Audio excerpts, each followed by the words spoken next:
অনেক অনেক ধন্যবাদ বন্ধুরা আমার সাথে যুক্ত হওয়ার জন্য এবং আমাকে একটা সুযোগ দেওয়ার জন্য আপনাদের ক্লাস নেওয়ার। আপনাদের প্রতি কৃতজ্ঞতা প্রকাশ করছি আমি। বন্ধুরা, আজকে আমরা পজিটিভ ভার্ব নিয়ে আলোচনা করব। আমরা অনেকেই পজিটিভ ভার্বের কথা শুনেছি বা পজিটিভ ভার্বের সাথে অনেকে পরিচিত আছি, অনেকে অল্প অল্প জানি, অনেকে বেশি জানি।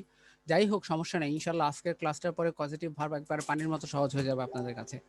ইনশাআল্লাহ খুব ইন্টারেস্টিং একটা ক্লাস। আমি খুব সহজভাবে আপনাদেরকে বিষয়টা উপস্থাপন করার চেষ্টা করব। আশা করি আপনারা সবাই একেবারে ক্লাসের শুরু থেকে শেষ পর্যন্ত আমাদের সাথে থাকবেন, আমার সাথে থাকবেন এবং ক্লাসটাকে এনজয় করবেন। তো বন্ধুরা, সবসময় আমি ভার্ব নিয়ে ক্লাস করানোর পূর্বে প্রথমে একটা কথা বলি।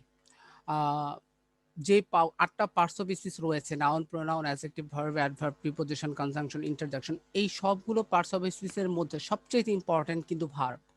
কারণ হচ্ছে আমরা ভার্ব ছাড়া, without verb we don't can make any sentence. আমরা ভার্ব ছাড়া কখনোই কোনো বাক্য তৈরি করতে পারবো না। আমরা যে কোনো বাক্যই তৈরি করি না কেন, আমাদেরকে অবশ্যই ভার্বের সাহায্য নিতে হবে। তো এই ভার্বগুলো আসলে কখনো কখনো বাক্যতে কি করে, অন্য আরেকটা ভার্বকে সাহায্য করে। আবার কখনো কখনো সে বাক্যের ভিতরে মেইন ভার্ব হিসেবে বসে। যেভাবেই বসুক না কেন, ভার্ব সবসময় বাক্য গঠনে অবশ্যই সাহায্য করে। মানে বাক্যতে ভার্ব ছাড়া আমরা কখনোই বাক্য একটা ক্রিয়েট করতে পারবো না। যেহেতু ভার্ব ছাড়া বাক্য তৈরি করা ইম্পসিবল, সেক্ষেত্রে আমাদেরকে সবসময় ভার্বের দিকে বেশি দৃষ্টি দিতে হবে। আমরা যে ভোকাবুলারিগুলো শিখবো, নিউ নিউ ভোকাবুলারিগুলো শিখবো, সেক্ষেত্রে আমাদের দৃষ্টি রাখতে হবে আমাদের যেন ভোকাবুলারি তালিকায় ভার্বের সংখ্যা বেশি থাকে। এবং যখনই আপনারা নতুন নতুন ভোকাবুলারি শিখবেন, তখন অবশ্যই আপনাদের উচিত হবে সেই ভোকাবুলারিটা সিনোনিম অ্যান্টোনিম সহ শেখা। তাহলে একসাথে ২-৩টা কাজ হয়ে যাবে। তো ভোকাবুলারি ভান্ডার যদি আপনার ভালো না হয়, আপনি কিন্তু কখনোই ইংরেজি ভালো কিছু বলতে পারবেন না। যেমন ধরুন, আপনি যে কোনো একটা বাংলা কথা বলতে গেলে আপনি বাংলাটা ভালো করে গুছিয়ে বলতে পারছেন, কিংবা গ্রামার অনুযায়ী ইংরেজিটাও বলতে পারবেন, কিন্তু শব্দটার মিনিং কি হবে, বাংলা শব্দটার মিনিং কি হবে, সেটা আপনার জানা নাই, আপনি কিন্তু ইংরেজি বাক্যটা বলতে পারবেন না। এজন্য প্রতিনিয়ত চেষ্টা করবেন নতুন নতুন ভোকাবুলারি শেখার জন্য। আর বন্ধুরা, স্পোকেনের জন্য আমাকে বা আমাদেরকে প্রায় অনেকেই একটা প্রশ্ন করে থাকে যে, স্যার, ভালোভাবে ইংরেজিতে কথা বলার জন্য আসলে আমাদের কি করা উচিত? বন্ধুরা, আমি সবসময় সবাইকে একটা সাজেশন দিয়ে থাকি, সেটা হচ্ছে আপনারা প্রচুর শুনুন। নেটিভ স্পিকারদের ভয়েসগুলো শুনুন, তারা কিভাবে কথা বলছে। হ্যাঁ, শুনতে শুনতে আসলে হয়ে যাবে। আপনি ফুললি যদি গ্রামারের উপর ডিপেন্ড হয়ে যান, আপনি প্রতিদিন একটা দুইটা করে স্ট্রাকচার শিখবেন, এইভাবে যদি চিন্তা করেন যে আমি প্রতিদিন দুইটা করে স্ট্রাকচার শিখে ইংরেজিটাকে আয়ত্ত করব, তাহলে কখনোই আসলে ইংরেজি শেখা হবে না। কারণ আজকে আপনি দুইটা স্ট্রাকচার শিখবেন, আজ থেকে ৪ দিন পরে ওই দুইটা স্ট্রাকচার ভুলে যাবেন। ডে বাই ডে আপনি আজকে শিখবেন, ২ দিন পর ওই স্ট্রাকচার ভুলে যাবেন। স্ট্রাকচার শিখে আসলে কখনো ইংরেজি শেখা সম্ভব না। প্র্যাকটিক্যালি আপনাকে শিখতে হবে। আপনি যত বেশি দেখবেন, দেখে শুনে পড়ে এবং বুঝে বলবেন, তত বেশি আপনার অভিজ্ঞতা বাড়বে এবং বলার দক্ষতা বাড়বে। এবং এমন পরিবেশে আমাদেরকে থাকতে হবে যেই পরিবেশে সবাই চায় ইংরেজি শিখতে। এখন ধরুন, আপনি বাজারে বাজার করতে যাচ্ছেন, আমাদের যে বাজার, কাঁচা বাজার করতে যাচ্ছেন বা মাছের বাজারে বাজার করতে যাচ্ছেন। এখন মাছের বাজারে গিয়ে আপনি যদি মাছআলার সাথে ইংরেজিতে কথা বলেন, তাহলে কিন্তু সে আপনার প্রশ্নের রিপ্লাই দিবে না। কারণ আমাদের সোসাইটি এরকম ডেভেলপ এখনো হয় নাই। তো আপনি ইংরেজি আসলে কোন ধরনের স্টেজে বলতে পারেন? আপনি একটা হাই-ফাই মানে মডার্ন একটা শপিং মলে যেয়ে বলতে পারেন। সেও আপনার সাথে ইংরেজিতে কথা বলবে, আপনি তার সাথে বলবেন। এরকম সিচুয়েশনে বলা যায়। আরেকটা সিচুয়েশনে বলা যায়, এই যে আমরা আপনাদের জন্য যে স্টেজটা তৈরি করেছি, বন্ধুরা, এখানে আমরা ইতিমধ্যে 77 জয়েন আছি। আমাদের স্টুডেন্ট 77 এখন ক্লাস করতেছেন আপনারা আমার সাথে। সবার ইন্টেনশন কিন্তু একটা, আমরা সবাই ইংরেজি শিখতে চাই, ইংরেজি বলতে চাই। তাহলে এই জায়গাতে ৭৭টা বন্ধু থেকে আপনি বেছে বেছে ৫ জনকে আপনার বন্ধু পার্টনার করেন। আপনার ভালো যে বন্ধু পছন্দ হয় তাকে পার্টনার করে তার সাথে আপনি প্র্যাকটিস করেন। সে আপনাকে কি করবে? আপনার এই উদ্যোগটাকে কিন্তু ওয়েলকাম করবে। কারণ সেও ইংরেজি শিখতে চাচ্ছে, আপনিও শিখতে চাচ্ছেন। তো এইরকম কোনো একটা গ্রুপ খুলুন বা এই ধরনের কোনো মানুষের সংস্পর্শে থাকুন যে নিজেও ইংরেজি শিখতে চায়। তাহলে কি হবে? আপনাদের প্র্যাকটিসটা কন্টিনিউ থাকবে। ইনশাআল্লাহ আমি সাইদুর রহমান সবসময় আপনাদের পাশে আছি। ইংরেজি নিয়ে যেকোনো সমস্যা আমাকে যেকোনো সময় ইনবক্স করবেন। সবসময় আমাকে পাশে পাবেন ইনশাআল্লাহ। তো বন্ধুরা, চলুন আমরা আলোচনাতে চলে আসি। আজকে বন্ধুরা আমরা পজিটিভ ভার্ব নিয়ে আলোচনা করব। তো প্রথম অবস্থায় যারা এখানে বেসিক লেভেলের স্টুডেন্ট রয়েছেন, যাদের বেসিকে দুর্বলতা রয়েছে, তাদের কাছে একটু কঠিন মনে হবে। কিন্তু ইনশাআল্লাহ আমি কথা দিচ্ছি, শেষ পর্যন্ত যদি ক্লাসে থাকেন, লাস্ট স্টেজে কঠিন মনে হলেও আপনার কাছে একেবারে পানির মতো সহজ হবে বিষয়টা। ইনশাআল্লাহ, বাকিটা আল্লাহর ইচ্ছা। তো বন্ধুরা, আমি প্রথমেই স্ক্রিনের উপরে দুটো সেন্টেন্স আপনাদেরকে দেখাতে চাই। আসলে পজিটিভ ভার্ব জিনিসটা কি বুঝতে হলে দুটো এক্সাম্পল দেখাটা খুব জরুরি। আমি এখানে প্রথম যে সেন্টেন্সটা লিখেছি বন্ধুরা, এটা হচ্ছে আমি খাই। খুব সহজ একটা বাক্য আমি লিখেছি। বন্ধুরা, আমি খাই এই বাক্যটাতে কিন্তু একটা ক্রিয়া রয়েছে। ক্রিয়া ছাড়া যেহেতু বাক্য তৈরি করা সম্ভব না। ক্রিয়াটা হচ্ছে খাই, মানে খাওয়া। খাওয়া কাজটা করতেছি আমি। তাহলে এই বাক্যটাকে ইংরেজিতে আমি কিভাবে বলবো? I eat. আমি যদি বলতাম সে খায়, আমরা যদি থার্ড পারসন সিঙ্গুলার নাম্বার দিতাম, সেক্ষেত্রে কিন্তু আমি ইটের জায়গায় একটা এসকে যুক্ত করতাম, আমি বলতাম সে খায়। আবার পরবর্তী বাক্যটাতে দেখুন, আমি আরেকটা বাক্য লিখেছি, সহজ বাক্য, আমি দেখি। হ্যাঁ, আমি কিছু একটা দেখি, যেটাই হোক, আমি দেখি। তো আমি কিভাবে বললাম বাক্যটাকে? I see. আই সি, আমি দেখি। যাই হোক, এখন আমি এই দুটো বাক্য একটু ঘুরায় বলবো, একটু অন্যভাবে বলবো। মানে এই যে দুটো কাজ আপনারা দেখলেন, আমি খাই, আমি দেখি, দুটা কাজই কিন্তু আমি নিজে করেছি। আমি নিজে করেছি, অন্য কেউ কিন্তু কাজটা করেনি। আমি যদি বলতাম সে খায়, তাহলে সে কিন্তু নিজেই কাজটা করেছে, অন্য কেউ কিন্তু কাজটা করেনি। কিন্তু ডান পাশের যে বাক্যগুলো, সেগুলো কিন্তু একটু ডিফারেন্ট। ডিফারেন্ট, ব্যতিক্রম কেন আপনারা নিশ্চয়ই বুঝতেছেন। যেমন এখানে আমি লিখেছি আমি খাওয়াই। বন্ধুরা একটু লক্ষ্য করে দেখুন তো, আমি যখন বলবো যে আমি খাওয়াই, তখন কিন্তু আমি খাচ্ছি না, আমি কাউকে খাওয়াচ্ছি। আমি কাউকে কি করতেছি? খাওয়াচ্ছি। অর্থাৎ খাচ্ছে কিন্তু আরেকজন লোক, তাই না? তখন কিন্তু আমি আর I eat বলতে পারব না। আমি eat এর পরিবর্তে দেখেন এখানে নতুন একটা ভার্ব ব্যবহার করেছি, সেটা হচ্ছে feed। I feed, তাহলে আমি খাওয়াই। পরবর্তী বাক্যটাও এরকম। আমি দেখি না বলে যখন আমি বলব আমি দেখাই, তখন কিন্তু বন্ধু আমি দেখাচ্ছি না। আমি দেখছি না, আমি কাউকে কোনো একটা কিছু দেখাচ্ছি। তাহলে অন্য কেউ কাজটা করতেছে।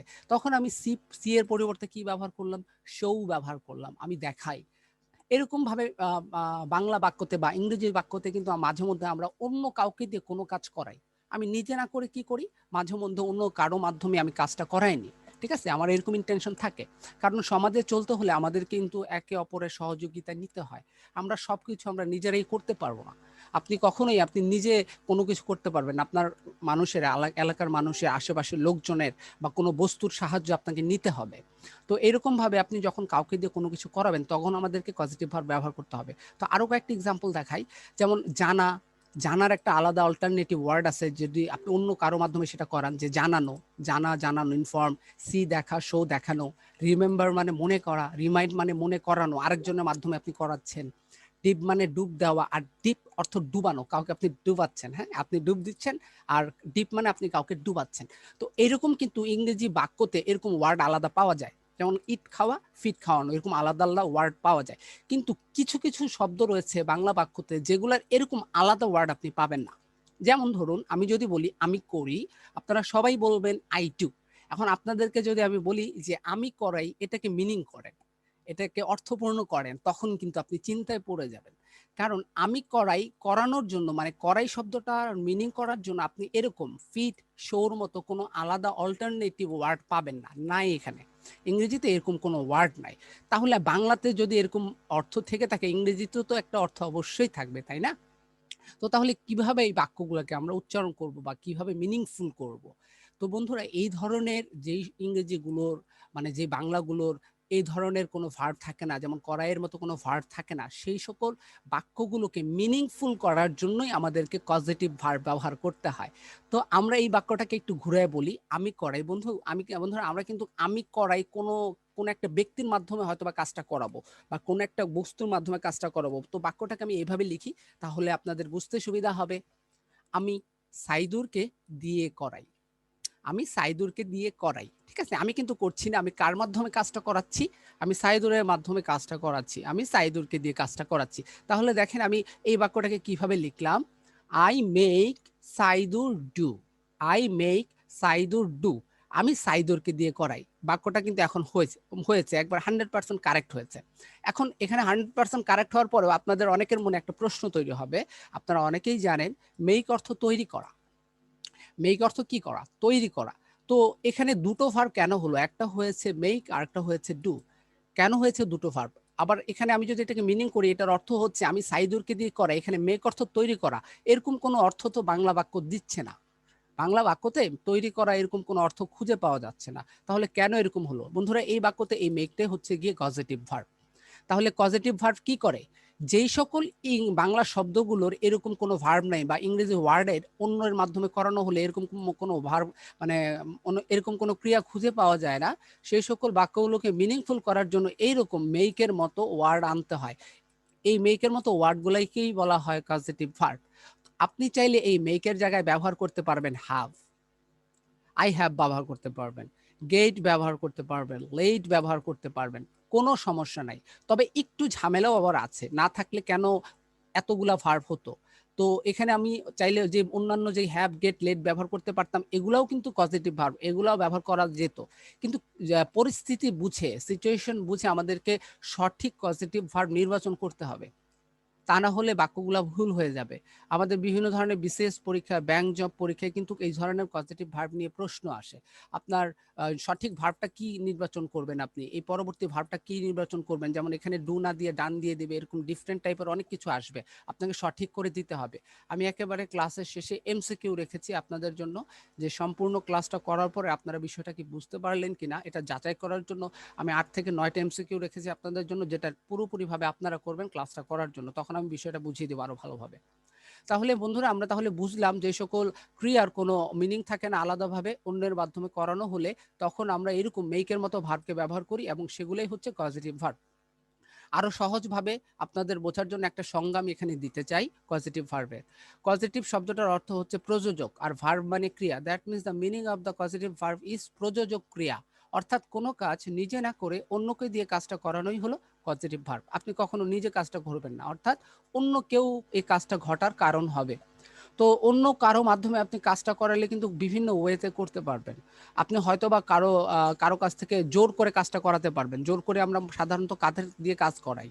জোর করে মাস্তানরা, এলাকার মাস্তানরা অনেককে দিয়ে জোর করে অনেক কিছু করায়, এরকম করে থাকে। অথবা আমরা বড় ভাইরা ছোট ভাই বোনদের দিয়ে জোর করে অনেক কিছু করাই। এরকম জোর করেও কিন্তু মাঝে মধ্যে আমি আরেকজনকে দিয়ে করাই, যে আমি আমার ছোট বোনকে বললাম, ছোট বোনকে দিয়ে আমি আমার জামাগুলো পরিষ্কার করিয়ে নিলাম, ঠিক আছে? তা অথবা আরো জোর করে অনেক কিছু আমরা করে থাকি। এই গেল একটা বিষয়, সেটা আবার হতে পারে টাকার বিনিময়ে। আপনি টাকার বিনিময়ে মাঝে মধ্যে অন্যের মাধ্যমে কিছু কোনো কাজ করিয়ে নিতে পারেন। যেমন আমরা যখন চুল কাটাতে যাই বাজারে, তখন আমরা আমাদের যে চুল কাটায় দেয়, যে নাপিত যে আমাদের চুল কাটায় দেয়, সেটা কিন্তু আমাদেরকে এমনিতে করে দেয় না, তাকে টাকা দেওয়ার পরে সে আমাদেরকে চুল কাটায় দেয়। অথবা আপনার বাড়িতে বা আমার বাড়িতে যে কাজের মেয়েটা কাজ করে, তাকেও কিন্তু আমরা টাকার বিনিময়ে রাখি। সে যে বাড়ির আমাদের সকল কাজগুলো করে দেয়, এই কাজগুলো কিন্তু সে টাকার বিনিময়ে করে। আবার মাঝে মধ্যে কিছু কাজ আমরা সমঝোতার মাধ্যমে করে থাকি। সমঝোতা মানে স্যাক্রিফাইস। যেমন আমি আমার একটা বন্ধুর কাজ করে দিব, আমি আমার বন্ধুকে বললাম যে তুই আমার এই কাজটা করে দিলে আমি তোর এই কাজটা করে দিব। সেটা একটা স্যাক্রিফাইসের বিষয়, আসলে সমঝোতার মাধ্যমে হলো, বা কাউকে অনুমতি দিয়েও হতে পারে। যেভাবেই হোক না কেন, বিষয়টা হচ্ছে এইটা যে আপনি অন্য কারো মাধ্যমে কাজটা করাচ্ছেন, আপনি নিজে কাজটা করছেন না। যখনই বাক্যগুলো এইরকম মিনিংফুল হবে, আপনি কারো মাধ্যমে কাজটা করাচ্ছেন, তখনই আপনি পজিটিভ ভার্বগুলো বুঝতে পারবেন বা ব্যবহার করবেন। আশা করি এই পর্যন্ত আপনারা সবাই বুঝতে পেরেছেন। এখন এতটুকু পর্যন্ত সবাই বুঝতে পেরেছেন কিনা কাইন্ডলি আমাকে একটু বলুন, আমি সবার মিউটটা অন করে দিচ্ছি। এতটুকু পর্যন্ত কি সবাই বুঝতে পেরেছেন? জি ভাইয়া। ওকে, তো এক আপু মাত্র আমাকে জিজ্ঞেস করেছেন, হ্যাঁ ওয়েট, এক আপু মাত্র আমাকে জিজ্ঞেস করেছেন আমরা কি ডু ব্যবহার করতে পারবো কিনা, মানে লেট হেল্প এগুলো ব্যবহার করতে পারবো কিনা। ঠিক আছে, আমি ব্যবহার করতে পারবো। তাহলে এখানে একটা বিষয় দেখা গেল যে do, go, play, draw, fly, find, এই টাইপের ভার্বগুলোর পজিটিভ ভার্ব নাই। তো এই টাইপের ভার্বগুলোকে ওইভাবে আরেকজনের মাধ্যমে করানোর ক্ষেত্রে আমরা পজিটিভ ভার্বগুলো ব্যবহার করব। তো পপুলার, মোস্ট পপুলার 5টা পজিটিভ ভার্বের ব্যবহার সবাই দেখিয়ে থাকে, আমিও আপনাদেরকে দেখাবো। মোস্ট পপুলার 5টা পজিটিভ ভার্ব হচ্ছে make, let, help, have, got. আমার সাথে আপনারা মনে মনে একবার পড়ে নিন যারা জানেন না, তাহলে ভুলবেন না। Make, let, help, have and get. Okay, এই 5টা পজিটিভ ভার্ব মোস্ট ইম্পর্টেন্ট। মোটামুটি আপনি যদি এই 5টা পজিটিভ ভার্বের ব্যবহার ভালোভাবে শিখে যান বা শেখেন, ইনশাল্লাহ আর বাকিগুলো শেখা লাগবে না। ঠিক আছে, বাকিগুলো এমনিতেই হয়ে যাবে। তো আমি একে একে সিরিয়াল মেনটেন করে ইনশাল্লাহ সবগুলা পজিটিভ ভার্ব নিয়ে আলোচনা করব। মেকের পরে লেটের আলোচনা করব, হেল্প, তারপর হ্যাভ, তারপর গেট আলোচনা করব। তো সিরিয়াল মেনটেন করার ক্ষেত্রে আমি একটা জিনিসের সৌন্দর্য রাখবো। আমি সহজ বিষয়গুলা, সহজ যে পজিটিভ ভার্বের ব্যবহারগুলো আছে সেগুলো আগে আলোচনা করব, তারপরে শেষের দিকে কঠিনগুলো আলোচনা করব। প্রথমেই বলে দিই, এই 5টা পজিটিভ ভার্বের মধ্যে সবচাইতে জটিল হচ্ছে হ্যাভ এবং গেটের ব্যবহার। আমরা সাধারণত যারা ভুল করে থাকি এই 2টা ভার্ব নিয়ে বেশি ভুল করি, হ্যাভ এবং গেটের ব্যবহার দিয়ে। বাকিগুলো মোটামুটি ইনশাল্লাহ অনেক সহজ, বাকিগুলো অনেক সহজ। ওকে, তো প্রথমে আমরা মেইকের ব্যবহারটা দেখি। তো মেইক আমরা ব্যবহার করব কখন, একটু এই বিষয়টা লক্ষ্য রাখতে হবে। এই বিষয়টা একটু আমি আন্ডারলাইন করে দিই বা অন্য কালার করে দিই, আপনাদের বুঝতে সুবিধা হবে। মেইকটা আমরা ব্যবহার করব তখন কাউকে যদি ফোর্স করে কোনো কাজ করানো হয়, মানে কোনো একটা কাজ করার জন্য আপনি যদি কাউকে ফোর্স করেন, যে বাধ্য করেন না, বাধ্য করা যেটাকে আমরা বলে থাকি, এরকম কোনো কিছু যদি হয়ে থাকে তখন আমরা মেইককে ব্যবহার করব। বাধ্য করে আপনি কাউকে দিয়ে কোনো একটা কাজ করিয়ে নিচ্ছেন, তো বাধ্য আমরা সাধারণত কাদেরকে করি কাজ করানোর জন্য? আপনি কি আপনার সিনিয়র কাউকে কোনো কাজ করাতে বাধ্য করতে পারবেন? সাধারণত আমরা কাকে বাধ্য করি? আমাদের জুনিয়র যারা আছে, তাই না? জুনিয়র যারা আছে তাদেরকে আমরা সাধারণত ফোর্স করি কাজটা বাধ্য করার জন্য, বা একটা টিচার একটা স্টুডেন্টকে কাজ করাতে বাধ্য করতে পারে। যেমন আমি আমার স্কুলে স্টুডেন্টদেরকে যখন হোমওয়ার্ক দেই তখন কিন্তু তাদেরকে পানিশমেন্টের কথা মনে করিয়ে দিই যে আগামীকালকে হোমওয়ার্ক না নিয়ে আসলে হ্যাঁ তোমাদের জন্য শাস্তির ব্যবস্থা আছে।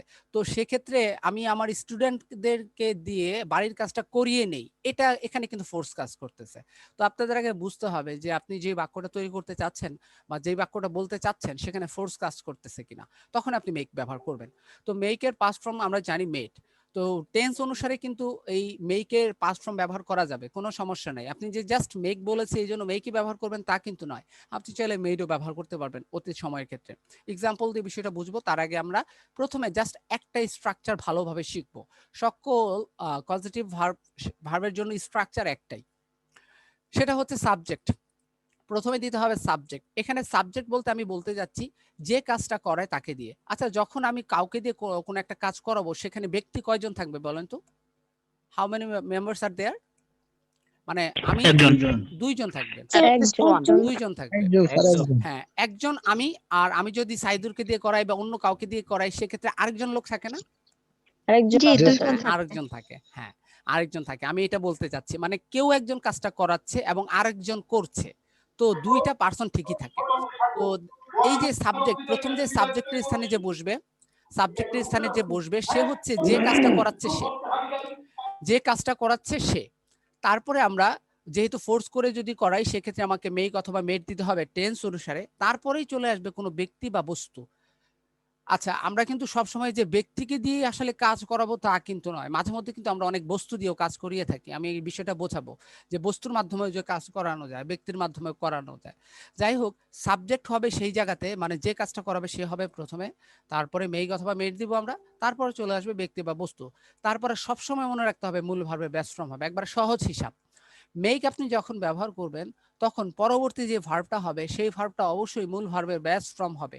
এখন অনেকেই আমরা মূল ভার্বের বেস ফর্ম কি সেটা জানি না। মূল ভার্বের বেস ফর্ম কি সেটা বোঝানোর জন্য আমি এখানে দুটো ভার্ব লিখতে চাই। আমি এখানে দুটো ভার্ব লিখছি বন্ধুরা, একটা হচ্ছে গো আর একটা হচ্ছে গোস। গো গোস। আচ্ছা, এই যে দুটো ভার্ব দেখছেন এখানে, এই দুটো ভার্বই কি মূল ভার্বের বেস ফর্ম? আপনাদের কি মনে হয়? আচ্ছা, আমাকে মিউট অন করতে হবে তাহলে আপনারা বলতে পারবেন, এই জন্য মাঝে মধ্যে প্রশ্ন করতে চাই। আচ্ছা, এখানে কি দুটো ভার্ব মূল ভার্বের বেস ফর্ম? না না তুই মূল ভার্বের বেস ফর্ম। কোনটা মূল ভার্বের বেস ফর্ম? মূল ভার্বের base form was present from আচ্ছা, কোনটা মূল ভার্বের বেস ফর্ম বললেন? গো, ভেরি গুড। গোস কেন মূল ভার্বের বেস ফর্ম নয়? গোস কেন মূল ভার্বের বেস ফর্ম নয়? কারণ ইএস present হ্যাঁ, ওটা থার্ড পারসন সিঙ্গুলার নাম্বার হলে এস বাই এস যুক্ত হয়। আচ্ছা, তো অনেকের আমাদের এই ভুল ধারণাটা রয়েছে, আমরা আসলে মূল ভার্বের বেস ফর্ম বলতে গোসকে অনেকে ধরি, বা আমি আরেকটা ভার্ব লিখতে পারি, রাইট লিখলাম, এখন আমি যদি বলি রাইটস, অনেকে বলবে যে দুইটাই মূল ভার্বের বেস ফর্ম। না, এটা কিন্তু ভুল ধারণা। সবসময় মনে রাখবেন মূল ভার্বের বেস ফর্ম হচ্ছে সেই ভার্ব যেই ভার্বের সাথে আমরা কোনো অবস্থাতেই এস, ইএস অর ইডি বা অন্য টাইপের কোনো কিছু যুক্ত করতে পারবো না, কোনো কিছুই কি করা যাবে না, যুক্ত করা যাবে না, সেটা হচ্ছে মূল ভার্বের বেস ফর্ম। তবে একটা বিষয় লক্ষণীয়, একজন ডিস্টার্ব করতেছে, মাত্র অনলি ওয়ান পারসন ডিস্টার্ব করতেছে। এখন তাকে যে আমি মিউট করতেছি, সে যদি নিজ দায়িত্বে এটা ওই স্পিকারটা অফ না করে রাখে, এর চেয়ে বড় দুঃখের আর কি হতে পারে বলেন? এর চেয়ে বড় দুঃখের কিছু হতে পারে? তাকে আমি মিউট করছি কিন্তু সে তো আবার অন করছে। তো এখানে দেখেন এই যে গো এবং গোস দুইটাই কিন্তু মূল ভার্বের প্রেজেন্ট ফর্ম। প্রেজেন্ট ফর্ম ঠিক আছে, কিন্তু দুইটাই মূল ভার্বের বেস ফর্ম না, কারণ গো এর সাথে যখন ইএস যুক্ত হয়েছে সেটার বেস ফর্মে নেই, কারণ ইএস যুক্ত হওয়াতে সেটা আলাদা হয়ে গেছে বিষয়টা। এরকম একই রকম ভাবে রাইট মূল ভার্বের বেস ফর্ম, কিন্তু রাইটস মূল ভার্বের বেস ফর্ম নয়, তবে দুইটাকেই আমরা প্রেজেন্ট টেন্সে ব্যবহার করব, এই জন্য দুইটাকেই মূল ভার্বের প্রেজেন্ট ফর্ম বলা যাবে। তাহলে বেস ফর্ম এবং প্রেজেন্ট ফর্মের মধ্যে একটু তফাৎ রয়েছে। তাহলে আমি স্ট্রাকচারে এখানে আপনাদের কি বলেছি যে সবসময় যখনই আমরা মেক ব্যবহার করব, ব্যক্তি বা বস্তু যাই হোক না কেন, আমরা মূল ভার্বের বেস ফর্ম ব্যবহার করব, অর্থাৎ ভার্বের সাথে আমরা কিছুই যুক্ত করতে পারবো না। তাহলে এক্সাম্পলটা থেকে এটা বুঝি আমরা। এখানে আমি দেখি কি করা যাচ্ছে, এখানে কি হচ্ছে। আমি তাকে দিয়ে কাজটা করিয়েছিলাম, বা আমি এখানে সাইদুর দিয়ে দিলাম বা অন্য কোনো মানুষের নাম দিয়ে দিলাম, আমি তাকে দিয়ে কাজটা করিয়েছিলাম, তাহলে অবশ্যই আমরা বুঝতে পারছি এখানে একটা ফোর্স কাজ করতেছে। তাহলে চলুন বাক্যটাকে স্ট্রাকচার অনুসারে তৈরি করি। কে করিয়েছিল কাজটা? আমি করিয়েছিলাম, এই জন্য আমি সাবজেক্টের স্থানে আই দিয়েছি। আপনি মনে করেন ফোর্স করেই করাইছেন, এই জন্য আমি আপনি করিয়েছিলাম, যেহেতু এটা কি অতীতকালে আছে না, অতীত সময় না? জি হ্যাঁ, এই জন্য আমি মেকের যে পাস্ট ফর্ম আছে এই জন্য মেড দিয়েছি। আমি যদি বলতাম আমি তাকে দিয়ে কাজটা করাই, পাস্ট তাহলে আমি বলতাম মেক। তাহলে আমি কি Make. বলতাম?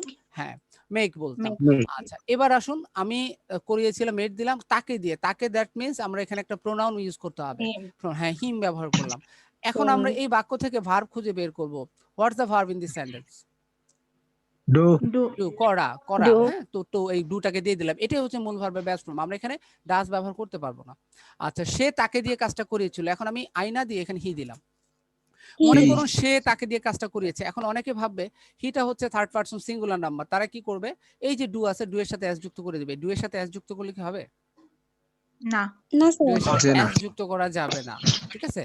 তবে হ্যাঁ, আপনি এস যুক্ত করতে পারবেন। বাক্যটাকে আমি একটু ঘুরাই দিই, বোঝার চেষ্টা করবেন ভালোভাবে। আমি কিন্তু একটা ভাইয়া ক্লাসে মেঘের সাথে কি এস যোগ করা যাবে? যাবে, আমি এটাই বলছি। হ্যাঁ, এই যে কাম টু দ্য পয়েন্ট। আপনার মন যেই প্রশ্নটা করছে, আমি কিন্তু আপনি প্রশ্ন করার আগে বুঝিয়ে দিব। জাস্ট ওয়েট করতে হবে, একটু অপেক্ষা করতে হবে। থ্যাংক ইউ ভাইয়া। আমি ইনশাআল্লাহ চেষ্টা করি একেবারে সহজভাবে বুঝায় দেওয়ার জন্য।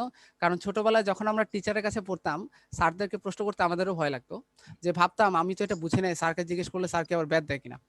তো তো ওই সময় আমি ভাবতাম যদি কখনো কাউকে পড়াই তাহলে এমন ভাবে বুঝাবো, আমার মনে যে প্রশ্নগুলো তৈরি হতো, আমি স্টুডেন্ট প্রশ্ন করার আগে সেই কথাগুলো বলে দিব। ঠিক আছে, এই হলো বিষয়টা। তো আচ্ছা, ঠিক আছে, আমি একটু বাক্যটাকে ঘুরাই দিই। আমি তাকে দিয়ে কাজটা করিয়েছিলাম এটা না বলে সে তাকে দিয়ে কাজটা করিয়েছিল এটা যদি বলি, তাহলে হি এর পরে আমরা মেড লিখবো। মেড এর সাথে তো এস বাই এস যুক্ত করা যায় না, কারণ আমরা ভার্বের পাস্ট ফর্মের সাথে এস বাই এস যুক্ত করতে পারি না। আমরা এস বাই এস যুক্ত করতে পারি কখন? প্রেজেন্ট ইনডিফিনিট টেন্স হলে। Present. তাহলে বাক্যটা, বাংলা বাক্যকে একটু ঘুরাই দিতে হবে।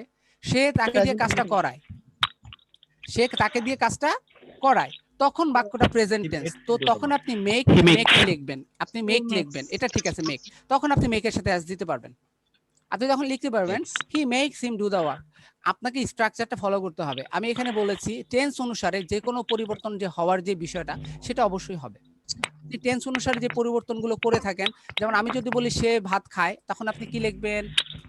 হি ইটের সাথে আপনি এস কে যুক্ত করবেন, তাই না? ইটের সাথে এস কে যুক্ত করবেন, হ্যাঁ, ইটস লিখবেন। ঠিক একই রকম ভাবে সে একটা বাক্স তৈরি করে, আপনি কি বলবেন? হি মেক্স আ বক্স, এটা বলবেন, তাই না? হ্যাঁ, আপনি এখানেও মেকের সাথে যেরকম এস যুক্ত করেছেন, এখানেও আপনি মেকের সাথে এস যুক্ত করতে পারবেন। কিন্তু আমি এখানে বলেছি ব্যক্তি বা বস্তুর পরে পরবর্তী যে ভার্বটা আসবে সেই ভার্বটাকে ব্যাস ফর্ম করতে হবে। তাহলে এখানে এই যে বস্তু হিম আছে, তারপরে যে ভার্বটা আসলো ডু, এটা ব্যাস ফর্ম হলেই হবে, বাকিগুলো কোনো ফ্যাক্ট না। ক্লিয়ার? ক্লিয়ার হয়েছে? থ্যাংক ইউ ভাইয়া। আচ্ছা, জি, ইউ স্যার। আর most welcome, no problem. Yes. Okay, তাহলে স্যার, পরবর্তী ভার্বের বাক্যটাতে পাস্ট যাই। ফর্মের সাথে কি এস বাই এস যোগ না, করে না, না? হবে না, ভার্বের পাস্ট ফর্মের সাথে এস বাই এস যুক্ত হয় না। এস বাই এস যুক্ত হয় মূল ভার্বের প্রেজেন্ট ফর্মের সাথে। আচ্ছা, যেহেতু আপনারা এখানে এস বাই এস এর কথা বলেছেন, আপনাদেরকে আরেকটা বিষয় শিখাই দিই, এটা কাজে আসবে আপনাদের। আচ্ছা, এখানে আমি একটা যে কোনো একটা নাউন দেই, পেন। পেন অর্থ কি? কলম। কলম। কলম। আমি যদি পেনের সাথে এস দিই তাহলে কি হয়? কলমগুলো। আচ্ছা, এখন কলমগুলো। এখানে সিঙ্গুলার হলো না প্লুরাল হলো? প্লুরাল। প্লুরাল হয়েছে। এখন আপনি আমাকে বলেন তো, রাইটস কি সিঙ্গুলার না প্লুরাল? প্লুরাল। না, ভুল হয়েছে, এই তো ভুল করছেন। স্যার, এটা তো কোনো ভুল, না, ভুল। Present form. আচ্ছা, আমি বুঝিয়ে দিচ্ছি। আচ্ছা, সমস্যা নেই, আমি বুঝিয়ে দিচ্ছি। আচ্ছা, নাউন এবং ভার্বের মধ্যে পার্সনের দিক দিয়ে বিপরীতমুখী সম্পর্ক। যেমন আমরা যখন কোনো নাউনের সাথে এস অর ইএস যুক্ত করি, তখন সেটা প্লুরাল হয়।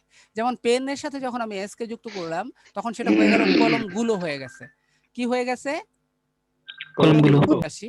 তো আমরা এখানে বলেছিলাম যে নাউনের সাথে যখন এস অথবা ইএস যুক্ত করা হয়, তখন সেটা প্লুরাল হয়ে যায়, বহুবচন হয়ে যায়। পেন্স এখানে কলমগুলো। কিন্তু আপনি যখন ভার্বের সাথে এস অথবা ইএস যুক্ত করবেন, তখন সেটা সিঙ্গুলার হয়ে যাবে। যেমন ধরুন সে কবিতা, মানে সে একটা কবিতা লিখে, আপনি বাক্যটাকে কিভাবে লিখবেন? হি রাইট লিখবেন না রাইটস লিখবেন? Right letter. Rights. He writes a letter. Right. হ্যাঁ, হি রাইটস আ লেটার। ঠিক আছে, আপনি কি লিখবেন? সে একটা কবিতা লিখে। দেখেন এখানে হি কয়জন ব্যক্তি, হি দ্বারা কয়জন ব্যক্তিকে বোঝায়? একজনকে। দেখেন এই রাইটের সাথে এস হয়ে গেছে। একটা ব্যক্তি সিঙ্গুলার নাম্বার, সিঙ্গুলার ভার্ব। তাহলে ভার্বের সাথে যখন এস বাই এস যুক্ত হবে, তখন সেটা সিঙ্গুলার ভার্ব হবে। আর নাউনের সাথে এস বাই এস যুক্ত হলে সেটা প্লুরাল ভার্ব হবে। এখন আমি এখানে হি না দিয়ে দিব, তখন কি হবে? তখন আপনি কি রাইট দিবেন না রাইট দিবেন? দেখেন প্লুরাল, প্লুরাল, হ্যাঁ, subject plural, verb right plural. হবে। হ্যাঁ, তাহলে এখন থেকে সবসময় মনে রাখবেন যে নাউনের সাথে এস বাই এস যুক্ত হলে সেটা প্লুরাল হবে, কিন্তু ভার্বের সাথে এস বাই যুক্ত হলে, এস বাই এস যুক্ত হলে সেটা কি হবে? সিঙ্গুলার। হ্যাঁ, এটা যেন Singular. ভুল না হয়, এটা সবসময় মনে রাখবেন, বিপরীতমুখী সম্পর্ক। ঠিক আছে? আচ্ছা, তাহলে এখানে আমরা পরবর্তী এক্সাম্পলটা দেখবো। এটা খুব ইম্পর্টেন্ট একটা এক্সাম্পল, অনেক বড় একটা লাইন, তারপরেও ঘাবড়ানোর কোনো কারণ নেই, পারবেন আপনারা। বিচারকটি আমার ড্রাইভিং লাইসেন্স আমাকে ফেরত দিতে পুলিশকে বাধ্য করেছিলেন। পুলিশ মহাশয় মনে করেন গতকালকে আমাকে ধরেছে, আমার কাছে ড্রাইভিং লাইসেন্স ছিল না, আমাকে ধরেছে, আমার ড্রাইভিং লাইসেন্সটা নিয়ে যাবে বললো, কিছু টাকা দিতে, আমি দেই নাই, আমার ড্রাইভিং লাইসেন্স নিয়ে গেছে। আমি বলছি আপনি মামলা করে দেন, আমি কোর্টে যাব। তো কোর্টে যাওয়ার পরে বিচারক কি করলো, রায় দিল, পুলিশকে রায় দিয়ে বলছে যে ওনার কাছ থেকে যে ড্রাইভিং লাইসেন্সটা আপনি নিয়েছেন সেই লাইসেন্সটা তাকে ফেরত দিন। তাহলে এখানে আপনারা একটু বাংলা বাক্যটা দেখে বোঝার চেষ্টা করুন তো, কে কাকে দিয়ে কাজটা করায় নিছে? বিচারক পুলিশকে দিয়ে। হ্যাঁ, পুলিশকে দিয়ে করে দিয়ে কাজটা নিয়েছে। করায় নিছে, এটা আমি এখানে কোনো বিষয় না, বিচারক মূলত পুলিশকে দিয়ে কাজটা করায় নিছে। তাহলে সবসময় মনে রাখবেন, আপনারা যখন পজিটিভ ভার্ব দিয়ে বাক্য তৈরি করবেন তখন আসলে আগে বুঝতে হবে আপনি কে কাকে দিয়ে কাজটা করাচ্ছে। উলট পালট যেন না হয়, জায়গা পরিবর্তন যেন না হয়, তাহলে বাক্যটা ভুল হবে। কে কাকে দিয়ে করাচ্ছে। তাহলে দ্বিতীয় কাজ কোনটা? দ্বিতীয় কাজ হচ্ছে আপনাদের বাক্য থেকে বোঝা যে এখানে ফোর্স কাজ করতেছে কিনা বা অন্য কোনো সিচুয়েশন কাজ করতেছে কিনা। তৃতীয় যেই কাজটা সেটা হচ্ছে আপনাকে এই বাক্য থেকে অরিজিনাল যে ভার্বটা আছে সেটা নির্ধারণ করা, মানে পজিটিভ ভার্ব বাদে অন্য আরেকটা ভার্ব থাকবে, সেখানে দুটা ভার্ব অবশ্যই থাকবে, পরবর্তী ভার্বটাকে নির্বাচন করা। তাহলে এখানে আমরা প্রথমে বুঝলাম এটা একটা ফোর্স, যেহেতু বিচারক নির্দেশ দিয়েছে বা অর্ডার দিয়েছে, তাহলে এখানে কাজ ফোর্স কাজ করতেছে, পুলিশ কাজটা করতে বাধ্য। ওকে, তাহলে বিচারক কাজটা করিয়েছেন, আমরা সাবজেক্টের স্থানে বিচারককে দিয়ে দিলাম দা জাজ। এবং এখানে যেহেতু ফোর্স কাজ করতেছে, বাংলা বাক্যতে করেছিলেন, কি করেছিলেন? পুলিশকে বাধ্য করেছিলেন, ঠিক আছে? তো আমরা পাস্ট ফর্ম ব্যবহার করব, কি ব্যবহার করব? মেড ব্যবহার করলাম। কি ব্যবহার করলাম? মেড ব্যবহার করলাম। তারপরে কাকে বাধ্য করেছিলেন? যাকে বাধ্য করেছিলেন তাকে দিয়ে দেন, দা পুলিশ। আচ্ছা, দা পুলিশ কি ব্যক্তি না বস্তু? ব্যক্তি। ব্যক্তি। আচ্ছা, দা পুলিশ। তারপরে এখন আমাদের দ্বিতীয় কাজ যেটা বলেছিলাম, পুরো বাক্য থেকে ভার্বকে খুঁজে বের করা। তাহলে আপনার জন্য চ্যালেঞ্জ, আপনি খুঁজে বের করেন ভার্ব কোনটা বাক্য থেকে। রিটার্ন খুঁজে বের না না, ফেরত ফেরত দেওয়া, দেওয়া। ফেরত দুটো দেওয়া, আছে, বাধ্য রিটার্ন। করেছিলেন। হ্যাঁ, তো ফেরত দেওয়ার বেস্ট ফর্ম হচ্ছে রিটার্ন। আপনি এস বা ইয়েস যুক্ত করতে পারবেন না। এখন আপনি অনেকে ভাববে দা পুলিশ একজন ব্যক্তি, তো এই জন্য subject third person singular number, আমি রিটার্নের সাথে এস দিয়ে দিই, দিলে কি হবে? এস দিলে হবে? না স্যার। হবে না না, স্যার কারণ বেস্ট ফর্ম বসাতে হবে, প্রেজেন্ট ফর্ম বসালে হবে না, আমি জন্য রিটার্ন দিয়েছি। তাহলে দ্য জাজ made the police return me আমাকে মাই ড্রাইভিং লাইসেন্স, হয়ে গেছে, ডান। স্যার আমার হ্যাঁ, তো প্রশ্ন আছে। অবশ্যই আস্ক মি এনি কোশ্চেন। হ্যাঁ, স্যার বাধ্য করেছিলেন কেন আমার একটা মূল প্রশ্ন বাক্য- ছিল। হ্যাঁ, বাধ্য করেছিল ভাইয়া, সিরিয়াল প্রশ্ন করুন। হ্যাঁ জি ভাইয়া বলুন। আমি- আচ্ছা, তাহলে এখানে আমরা বাক্য বললাম just made the police return me my driving licence. এখন আই হ্যাভ আ কোশ্চেন, আমি ইচ্ছে করলে এই বাক্যটাতে জাজের পরে হ্যাভ দিতে পারতাম, হ্যাজ দিতে পারতাম। হ্যাজ দিলে ভুল হতো না। আপনারা কেউ কি আমাকে এক্সপ্লেইন করে দিতে পারবেন কেন এখানে হ্যাজ দিলে ভুল হতো না? সরি, হ্যাজ না, হ্যাড, স্যার যেহেতু হ্যাড দিলে। হ্যাঁ, ভাই হ্যাড এজন্য হবে কারণ সে বলছে যে করেছিলেন, মানে পাস্ট পারফেক্ট। হ্যাঁ পাস মানে পাস্ট আমি সুন্দর করে বোঝানোর জন্য দুটো বাক্য এখানে লিখতে চাই।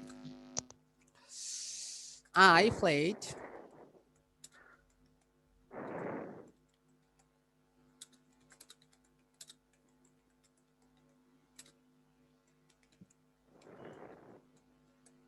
এখানে দুটো বাক্য আমি লিখেছি। প্রথম বাক্যটা একটু ভালোভাবে লক্ষ্য করুন। আই প্লেড ক্রিকেট, আমি ক্রিকেট খেলেছিলাম, অতীতকালে একটা কাজ হয়েছিল। পরবর্তী যে বাক্যটা আছে আই হ্যাড প্লেড ক্রিকেট, এটার অর্থ কি? এটার অর্থ আমি ক্রিকেট খেলেছিলাম। ভালো করে বোঝার চেষ্টা করুন। প্রথম যে সেন্টেন্সটা আমি এখানে লিখেছি সেটা হচ্ছে আই প্লেড ক্রিকেট, আমি ক্রিকেট খেলেছিলাম, এটা একটা পাস্ট ইনডিফিনাইট টেন্স। আর পরবর্তী যে বাক্যটা আছে সেটা এখানে যেহেতু হ্যাড ব্যবহার করেছি, আই হ্যাড প্লেড ক্রিকেট, আমি ক্রিকেট খেলেছিলাম, একই অর্থ কিন্তু সেটা পাস্ট পারফেক্ট টেন্স। এখন প্রশ্ন হচ্ছে পারফেক্ট। যদি পাস্ট ইনডিফিনিট টেন্স এবং পাস্ট পারফেক্ট টেন্সের মিনিং একই হয়ে থাকে তাহলে কেন গ্রামারবিদরা দুটো টেন্স আলাদা আলাদা ভাবে তৈরি করলো? আচ্ছা, এই বিষয়টাকে এক্সপ্লেন করার জন্য আমি এখানে সাথে আরেকটা বাক্য যুক্ত করে দিচ্ছি। স্যার এদিকে সময়ের উল্লেখ থাকবে? সময়ের উল্লেখ থাকবে না, দুটো কাজ থাকবে। এখন দেখেন এই পুরো বাক্যটা পড়ি। I had played cricket before he came, সে আসার আগে আমি ক্রিকেট খেলেছিলাম, সে আসার পূর্বে আমি ক্রিকেট খেলেছিলাম। তাহলে দেখেন যখন পাস্ট পারফেক্ট টেন্স হয় তখন দুটো কাজ থাকে, তো দুটো কাজের মধ্যে যেই কাজটা পূর্বে সংঘটিত হবে সেই কাজটা হবে পাস্ট পারফেক্ট টেন্স। তাহলে অর্থ কিন্তু একই থাকবে, জাস্ট পাস্ট পারফেক্ট টেন্সের তফাৎটা কি হবে? সেখানে সাথে আরেকটা বাক্য যুক্ত থাকবে। তো এই বাক্যতে আরেকটা বাক্য যুক্ত আছে, দেখছেন? এইটাই হচ্ছে তফাৎ, আর কিছুই নয়। তাহলে আমি যদি বলি দ্য জাজ হ্যাড মেড, এটার অর্থ কি? একই হবে। আর আমি যদি জাস্ট দ্য জাজ মেড লিখি, একই হবে। অর্থাৎ আমি বলতে চাচ্ছি হ্যাড প্লেট আর শুধু প্লেট, মিনিং একই। তাহলে স্যার আমার হ্যাঁ প্রশ্ন আছে স্যার। হ্যাঁ জি, স্যার ওখানে আই প্লেড ক্রিকেট একটা সেন্টেন্স, এরপরে I had played cricket, I had played cricket, এরপরে স্যার একটা সেন্টেন্স হয় না স্যার? এটা একটা শুধুমাত্র বিফোর হি কেম, এটা দেওয়ার প্রয়োজনটা কি ছিল স্যার? হ্যাঁ এটা আমি আপনাকে বোঝানোর জন্য দিয়েছি। আপনি যদি চান এটা না দিলেও পারেন, কোনো সমস্যা নাই। আপনি স্পোকেনের জন্য জাস্ট এতটুকু ব্যবহার করে কাউকে এটা বোঝাতে পারবেন, ঠিক আছে? কাউকে এটা আপনি বোঝাতে পারবেন, কোনো সমস্যা নাই। যেমন আপনি আমি কাটতে আমি হবে। করেছিলাম আমি করেছিলাম আমি করেছিলাম আমরা বলি না আমি করেছিলাম, সেক্ষেত্রে আপনি বলতে পারেন আই ডিড, আই ডিড। আপনি এটাও বলতে পারেন আই হ্যাড ডান, এটাও বলতে পারেন, কোনো সমস্যা নাই। দুটাই অর্থ সঠিক। আপনি জাস্ট স্পোকেনের জন্য এভাবে বলতে পারেন। আমি জাস্ট এখানে বললাম যে পারফেক্ট টেন্স গুলোতে আচ্ছা দুটো স্যার, কাজ থাকে। হ্যাঁ, দুটো কাজ থাকে। স্যার যেটার মধ্যে আমি যদি বলি আই হ্যাড বিন ডান, তখন কি না দাঁড়াবে? না বিন বলা যাবে না। যখন আপনি বিন ব্যবহার করবেন তখন মূল ভার্বের সাথে তখন আইএনজি দিতে সময় হবে, উল্লেখ। কন্টিনিউয়াস হয়ে যাবে। আমি তাহলে এরকম আইএনজি যুক্ত ভার্ব দিয়ে একটা এক্সাম্পল দেখাই আপনাকে, সেটা কন্টিনিউয়াস বাক্য দুটো দেখাই। আপনি যে কোনো দুটো কন্টিনিউয়াস টেন্স লেখেন। যেমন আই এম প্লেইং, আর একটা বাক্য লিখলাম I have been playing.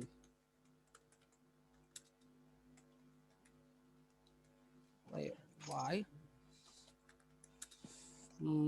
Since morning.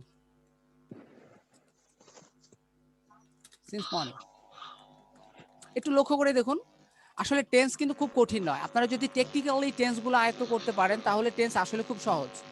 একটু মনোযোগ সহকারে মন স্থির করে বসতে হবে টেন্স নিয়ে বুঝতে হলে, আর টেকনিক্যালি বুঝতে হবে। ইনশাআল্লাহ টেন্স খুব সহজ। প্রথম বাক্যটাও লক্ষ্য করুন ভালোভাবে। আমরা কিন্তু এখানে পজিটিভ ভার্বের সাথে সাথে আপনাদেরকে ছোট ছোট টেন্সের যে বিষয়টা সেটাও দেখাচ্ছি আমি। আম প্লেইং বাক্যটার অর্থ হচ্ছে আমি খেলছি, চলতেছে কাজটা।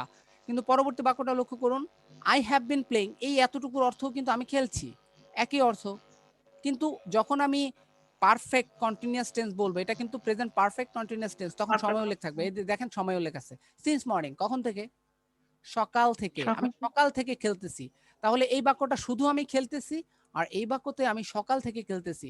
তো যখন সময় উল্লেখ থাকবে তখন সেটা পারফেক্ট কন্টিনিউয়াস হবে, আর সময় উল্লেখ না থাকলে জাস্ট কন্টিনিউয়াস হবে। এই হচ্ছে বিষয়টা।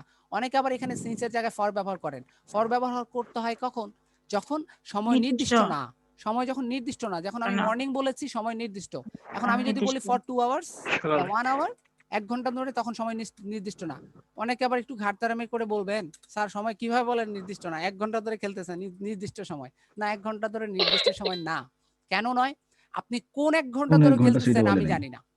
কিন্তু আমি যদি বলি সকাল থেকে আমি খেলছি, তাহলে আপনার সামনের যে ব্যক্তিটা আছে সে কিন্তু ক্লিয়ার বুঝতে পারছে আপনি সকাল থেকে খেলতেছেন। এই হচ্ছে বিষয়টা। ওকে, ক্লিয়ার হয়েছে বিষয়টা? আচ্ছা ঠিক আছে। ভাইয়া হ্যাঁ, মানে তো বন্ধুরা এখন পরবর্তী বাক্যটা আমরা এইভাবে মিনিং করব। কুকুরটি বাধ্য করলো বেড়ালটিকে গাছটিতে তাড়াতাড়ি বেয়ে উঠতে। তাহলে এখানে দুটো বস্তু মানে প্রাণী রয়েছে, আমরা এখানে মানুষ রাখলাম না, প্রাণী দিয়ে দিলাম। কুকুর বেড়ালকে বাধ্য করেছে, তাহলে কুকুরকে আমরা প্রথমে দিয়ে দিই বাক্যের প্রথমে, দ্য ডগ। এখন দ্য ডগের সাথে মেক দিয়েছি আমরা, যেহেতু এখানে বাধ্যতার বিষয়টা আছে। তো মেকের সাথে আমরা কেন আজকে যুক্ত করেছি? The dog is the third person singular number, so এই জন্য আমরা ভার্বের সাথে আজকে যুক্ত করে দিয়েছি। তো কুকুরটা কাকে বাধ্য করেছে? বেড়ালকে, এই জন্য the cat. The dog makes the cat climb. এখানে পরবর্তী যে ভার্বটা আছে সেটা হলো বেয়ে ওঠা। কোথায় বেয়ে ওঠা? গাছে বেয়ে ওঠা। হ্যাঁ, ক্লাইম্বটাই হচ্ছে এখানে ভার্ব, ঠিক আছে?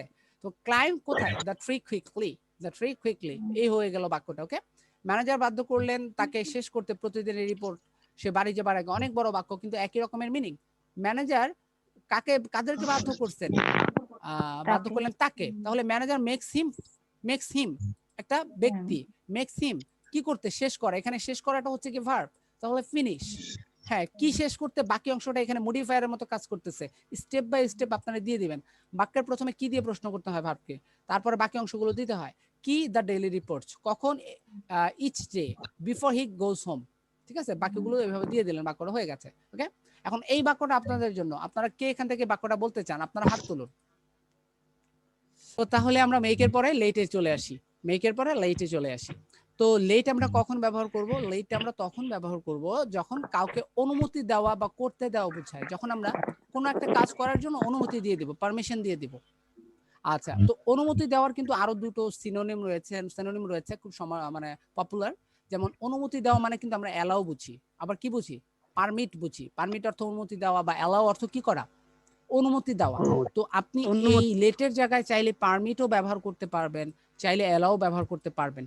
তবে অ্যালাউ অথবা পারমিট ব্যবহার করলে একটু ঝামেলা আছে। ঝামেলাটা আমি বোঝাচ্ছি।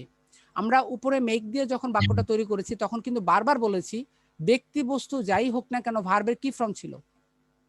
Base form. Base form. Okay, let আপনি যখন ব্যবহার করবেন তখন ব্যক্তি বস্তু যাই হোক না কেন ভার্বের বেস ফর্ম দিবেন। কিন্তু অ্যালাউ বা পারমিট যদি ব্যবহার করেন তাহলে বেস ফর্ম হবে না, তখন ভার্বের ইনফিনিটিভ ফর্ম দিতে হবে, অর্থাৎ নন ফিনাইট ভার্ব দিতে হবে, টু যুক্ত ভার্ব।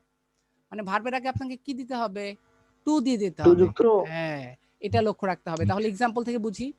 তামিমের বাবা তাকে খেলার অনুমতি দিলেন। দেখেন তো এখানে অনুমতির বিষয়টা কি চলে আসছে কিনা? পারমিশন। হ্যাঁ, অনুমতির বিষয়টা চলে আসছে। এখন কিন্তু এখানে ফোর্স করা হচ্ছে না। বাবারা খেলার অনুমতি দিলে তো আমরা মহা খুশি, ঠিক আছে? তো মানে ছোটবেলায় যখন খেলাধুলা করতাম তখন কিন্তু ভাবতাম যে সন্ধ্যার আগেই দেখা গেল যে বাবা অথবা মা বাসায় আসি না কেন এটার জন্য একটা ফোর্স করতো। তখন মনে মনে ভাবতাম একদিন আমিও বড় হব। এটা জাস্ট অনুমতির বিষয়টা আসে, এখানে ফোর্স কাজ করে না। আপনার বাবা আপনাকে খেলার জন্য বাধ্য করতে পারে না, আপনাকে অনুমতি দিয়েছে, এখানে আসলে আনন্দের বিষয়। তাহলে এখানে ফোর্সের বিষয়টা নাই, এখানে অনুমতির বিষয়টা আছে। যেহেতু এখানে অনুমতির বিষয়টা আছে তাহলে আমরা লেট অথবা অ্যালাউ অথবা কাকে ব্যবহার করব? পারমিট। অথবা পারমিটকে ব্যবহার করব। বিষয়টা ক্লিয়ার হচ্ছে? তাহলে চলুন আমরা প্রথমে লেট ব্যবহার করি। বাক্যটা একটু বুঝে দেখুন। টেন্স অনুসারে কিন্তু ভার্বের পরিবর্তন হয়, এটা আমরা জানি। টেন্স অনুসারে শুধুমাত্র ভার্বের বেস ফর্মের পরিবর্তন হয়, এটা সবসময় মনে রাখবেন। পাস্ট ফর্মের পরিবর্তন হবে না, পাস্ট পার্টিসিপল ফর্মের পরিবর্তন হবে না, বেস ফর্মের পরিবর্তন হয়। বেস ফর্মটাই বিভিন্ন রূপে রূপান্তরিত হয়ে যায়। যেমন মেক থেকে হয়ে যায় মেক্স, মেক থেকে হয়ে যায় মেড, তাই না? এরকম। তো আমরা এখানে কি বললাম? অনুমতি দিবেন, ভবিষ্যৎকালে দিবেন। কাজটা কিন্তু এখনো দেওয়া হয় নাই, ভবিষ্যৎকালে তাকে অনুমতি দিবেন। তাহলে এটা ফিউচার টেন্সে আমাকে সাহায্যকারী ভার্ব হিসেবে ব্যবহার করতে হবে উইল বা শ্যাল। তো শ্যালের ব্যবহারটা অনেক কমে গেছে, এখন আর শ্যালকে তেমন একটা ব্যবহার করা হয় না। উইল সকল পার্সনের জন্য পারফেক্ট। এই জন্য কেউ যদি উইল কোথায় ব্যবহার করবেন, শ্যাল কোথায় ব্যবহার করবেন এটা নিয়ে ঘাবড়ে থাকেন, একেবারে চিন্তা মাথা থেকে ফেলে দেন। আপনি যে কোনো ধরনের পরীক্ষাতে, যে কোনো ধরনের আর্টিকেলে এখন থেকে সকল পার্সনের ক্ষেত্রে উইল ব্যবহার করতে পারবেন, কেউ আপনার ভুল ধরবে না, ঠিক আছে? এটা জেনে রাখেন। তবে am is are, was were, have has had, do does এগুলোর ব্যবহারে আবার সতর্ক থাকতে হবে, ওখানে আবার ভুল করা যাবে না, ঠিক আছে? জাস্ট উইলের ক্ষেত্রে আমি এটা বললাম। তাহলে তামিমের বাবা, এখানে সাবজেক্ট কে? তামিম নাকি তামিমের বাবা? তামিম স্যার। তামিম বাবা। জাস্ট বাবা, বাবা। হ্যাঁ, তামিমস ড্যাড। তাহলে এখানে ড্যাডটা সাবজেক্ট, ঠিক আছে? তারপর উইল দিলাম, তারপর কি দিলাম আমি? উইল। আচ্ছা, তাহলে তামিমস ড্যাড উইল লেট। আচ্ছা, লেট কি? হিম, তাকে। Let him. এখন আমরা বলছি লেট ব্যবহার করলে মূল ভার্বের বেস ফর্ম হয়, তাহলে এখানে আমরা মূল ভার্বের বেস ফর্ম কি দিচ্ছি? প্লে দিয়ে দিলাম। ওকে, এবার একটু ঘুরাই যদি বলতাম, আমি যদি এখানে অ্যালাউ দিতাম, উইল না দিয়ে যদি to play. To play. Allow দিলে এখানে ড্যাড to play উইল হতো। হ্যাঁ, অ্যালাউ দিলে টু প্লে হতো।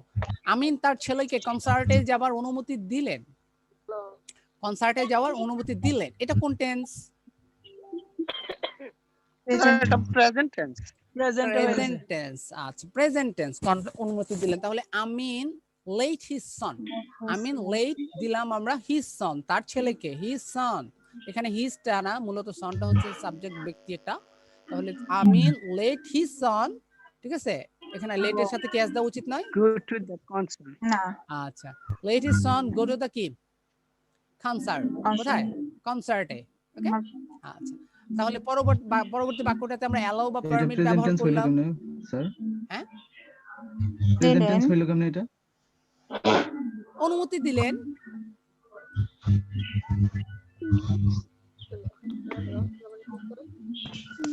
তাহলে পাস্ট টেন্স কেন হবে? আপনার কাছে কেন মনে হচ্ছে অন্য টেন্স হবে? প্রেজেন্ট টেন্স না এটা? আচ্ছা, আমার তো কাছে ম্যানেজ মনে হইতেছে দিয়েছিলেন ভাই বললে এটা পাস্ট টেন্স হতো। সম্প্রতি দিছে। হ্যাঁ, এটা এখনই দিছে, এই মাত্র দিছে। এই মাত্র দিছেন, তাই না? হ্যালো, আসসালামু আলাইকুম। একজন Hello? হ্যাঁ আপু কথা বলার Hello? সময় আপনি মিউট করে রাখেন। আচ্ছা আচ্ছা, এবার পরবর্তী বাক্যটা একটু লক্ষ্য করেন। ম্যানেজার তাকে মিটিং থেকে আগে আগে যেতে দিলেন। দেখেন তো এই বাক্যটাতে কে কাকে দিয়ে কাজটা করায় দিছে বা অনুমতি দিয়েছে, কে কাকে? ম্যানেজার তাকে অনুমতি দিচ্ছে। মূলত বিষয়টা হচ্ছে এরকম, আমি মনে করেন কোন একটা ফ্যাক্টরিতে কাজ করি, এখন আমি আজকে অসুস্থ বা কোনো কারণে আমাকে তাড়াতাড়ি দ্রুত বাসায় যেতে হবে, আমি ম্যানেজারের কাছ থেকে অনুমতি চাইছি যে স্যার আজকে কি আমি একটু আর্লি লিভ নিতে পারি বা চলে যেতে পারি? তখন ম্যানেজার আমাকে বললেন আচ্ছা ঠিক আছে আপনি তাড়াতাড়ি যেতে পারেন। তাহলে ম্যানেজার কিন্তু তাকে মিটিং থেকে আগে আগে যেতেই বা কাজ থেকে আগে আগে যেতে অনুমতি দিলেন, অনুমতির বিষয়টা চলে আসছে। তাহলে এখানে ম্যানেজার তাকে দিয়ে কাজটা করায় দিল। তাহলে আমরা দ্য ম্যানেজারকে এখানে আগে দিব, দ্য ম্যানেজার অ্যালাউ বা পারমিট দিব, আমরা দুইটার যে কোনো একটা দিব। যখন আমরা অ্যালাউ বা পারমিট ব্যবহার করব তখন আমাকে এই যে ভার্ব মানে ত্যাগ করা, মিটিং থেকে চলে যাওয়া দ্যাট মিন্স লিভ। হ্যাঁ এখানে আবার লাইভ দিয়ে দিয়েন না, লিভ, তো লিভের বেস্ট ফর্ম দিয়েছি, টু দিয়েছি এর আগে।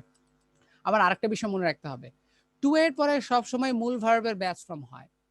টু এর পরে সব সময় মূল ভার্বের বেস্ট ফর্ম হয়। অন্য কোনো ভার্ব যদি আসে তখন তার সাথে কিন্তু মূল ভার্বের সাথে আইএনজি যুক্ত করতে হয়। যেমন আমি যদি কোনো কারণে এখানে ফর দিতাম তাহলে আমি কিন্তু লিভ কখনোই লিখতে পারতাম না, আমাকে লিখতে হতো লিভিং, আমাকে লিভিং লিখতে হতো।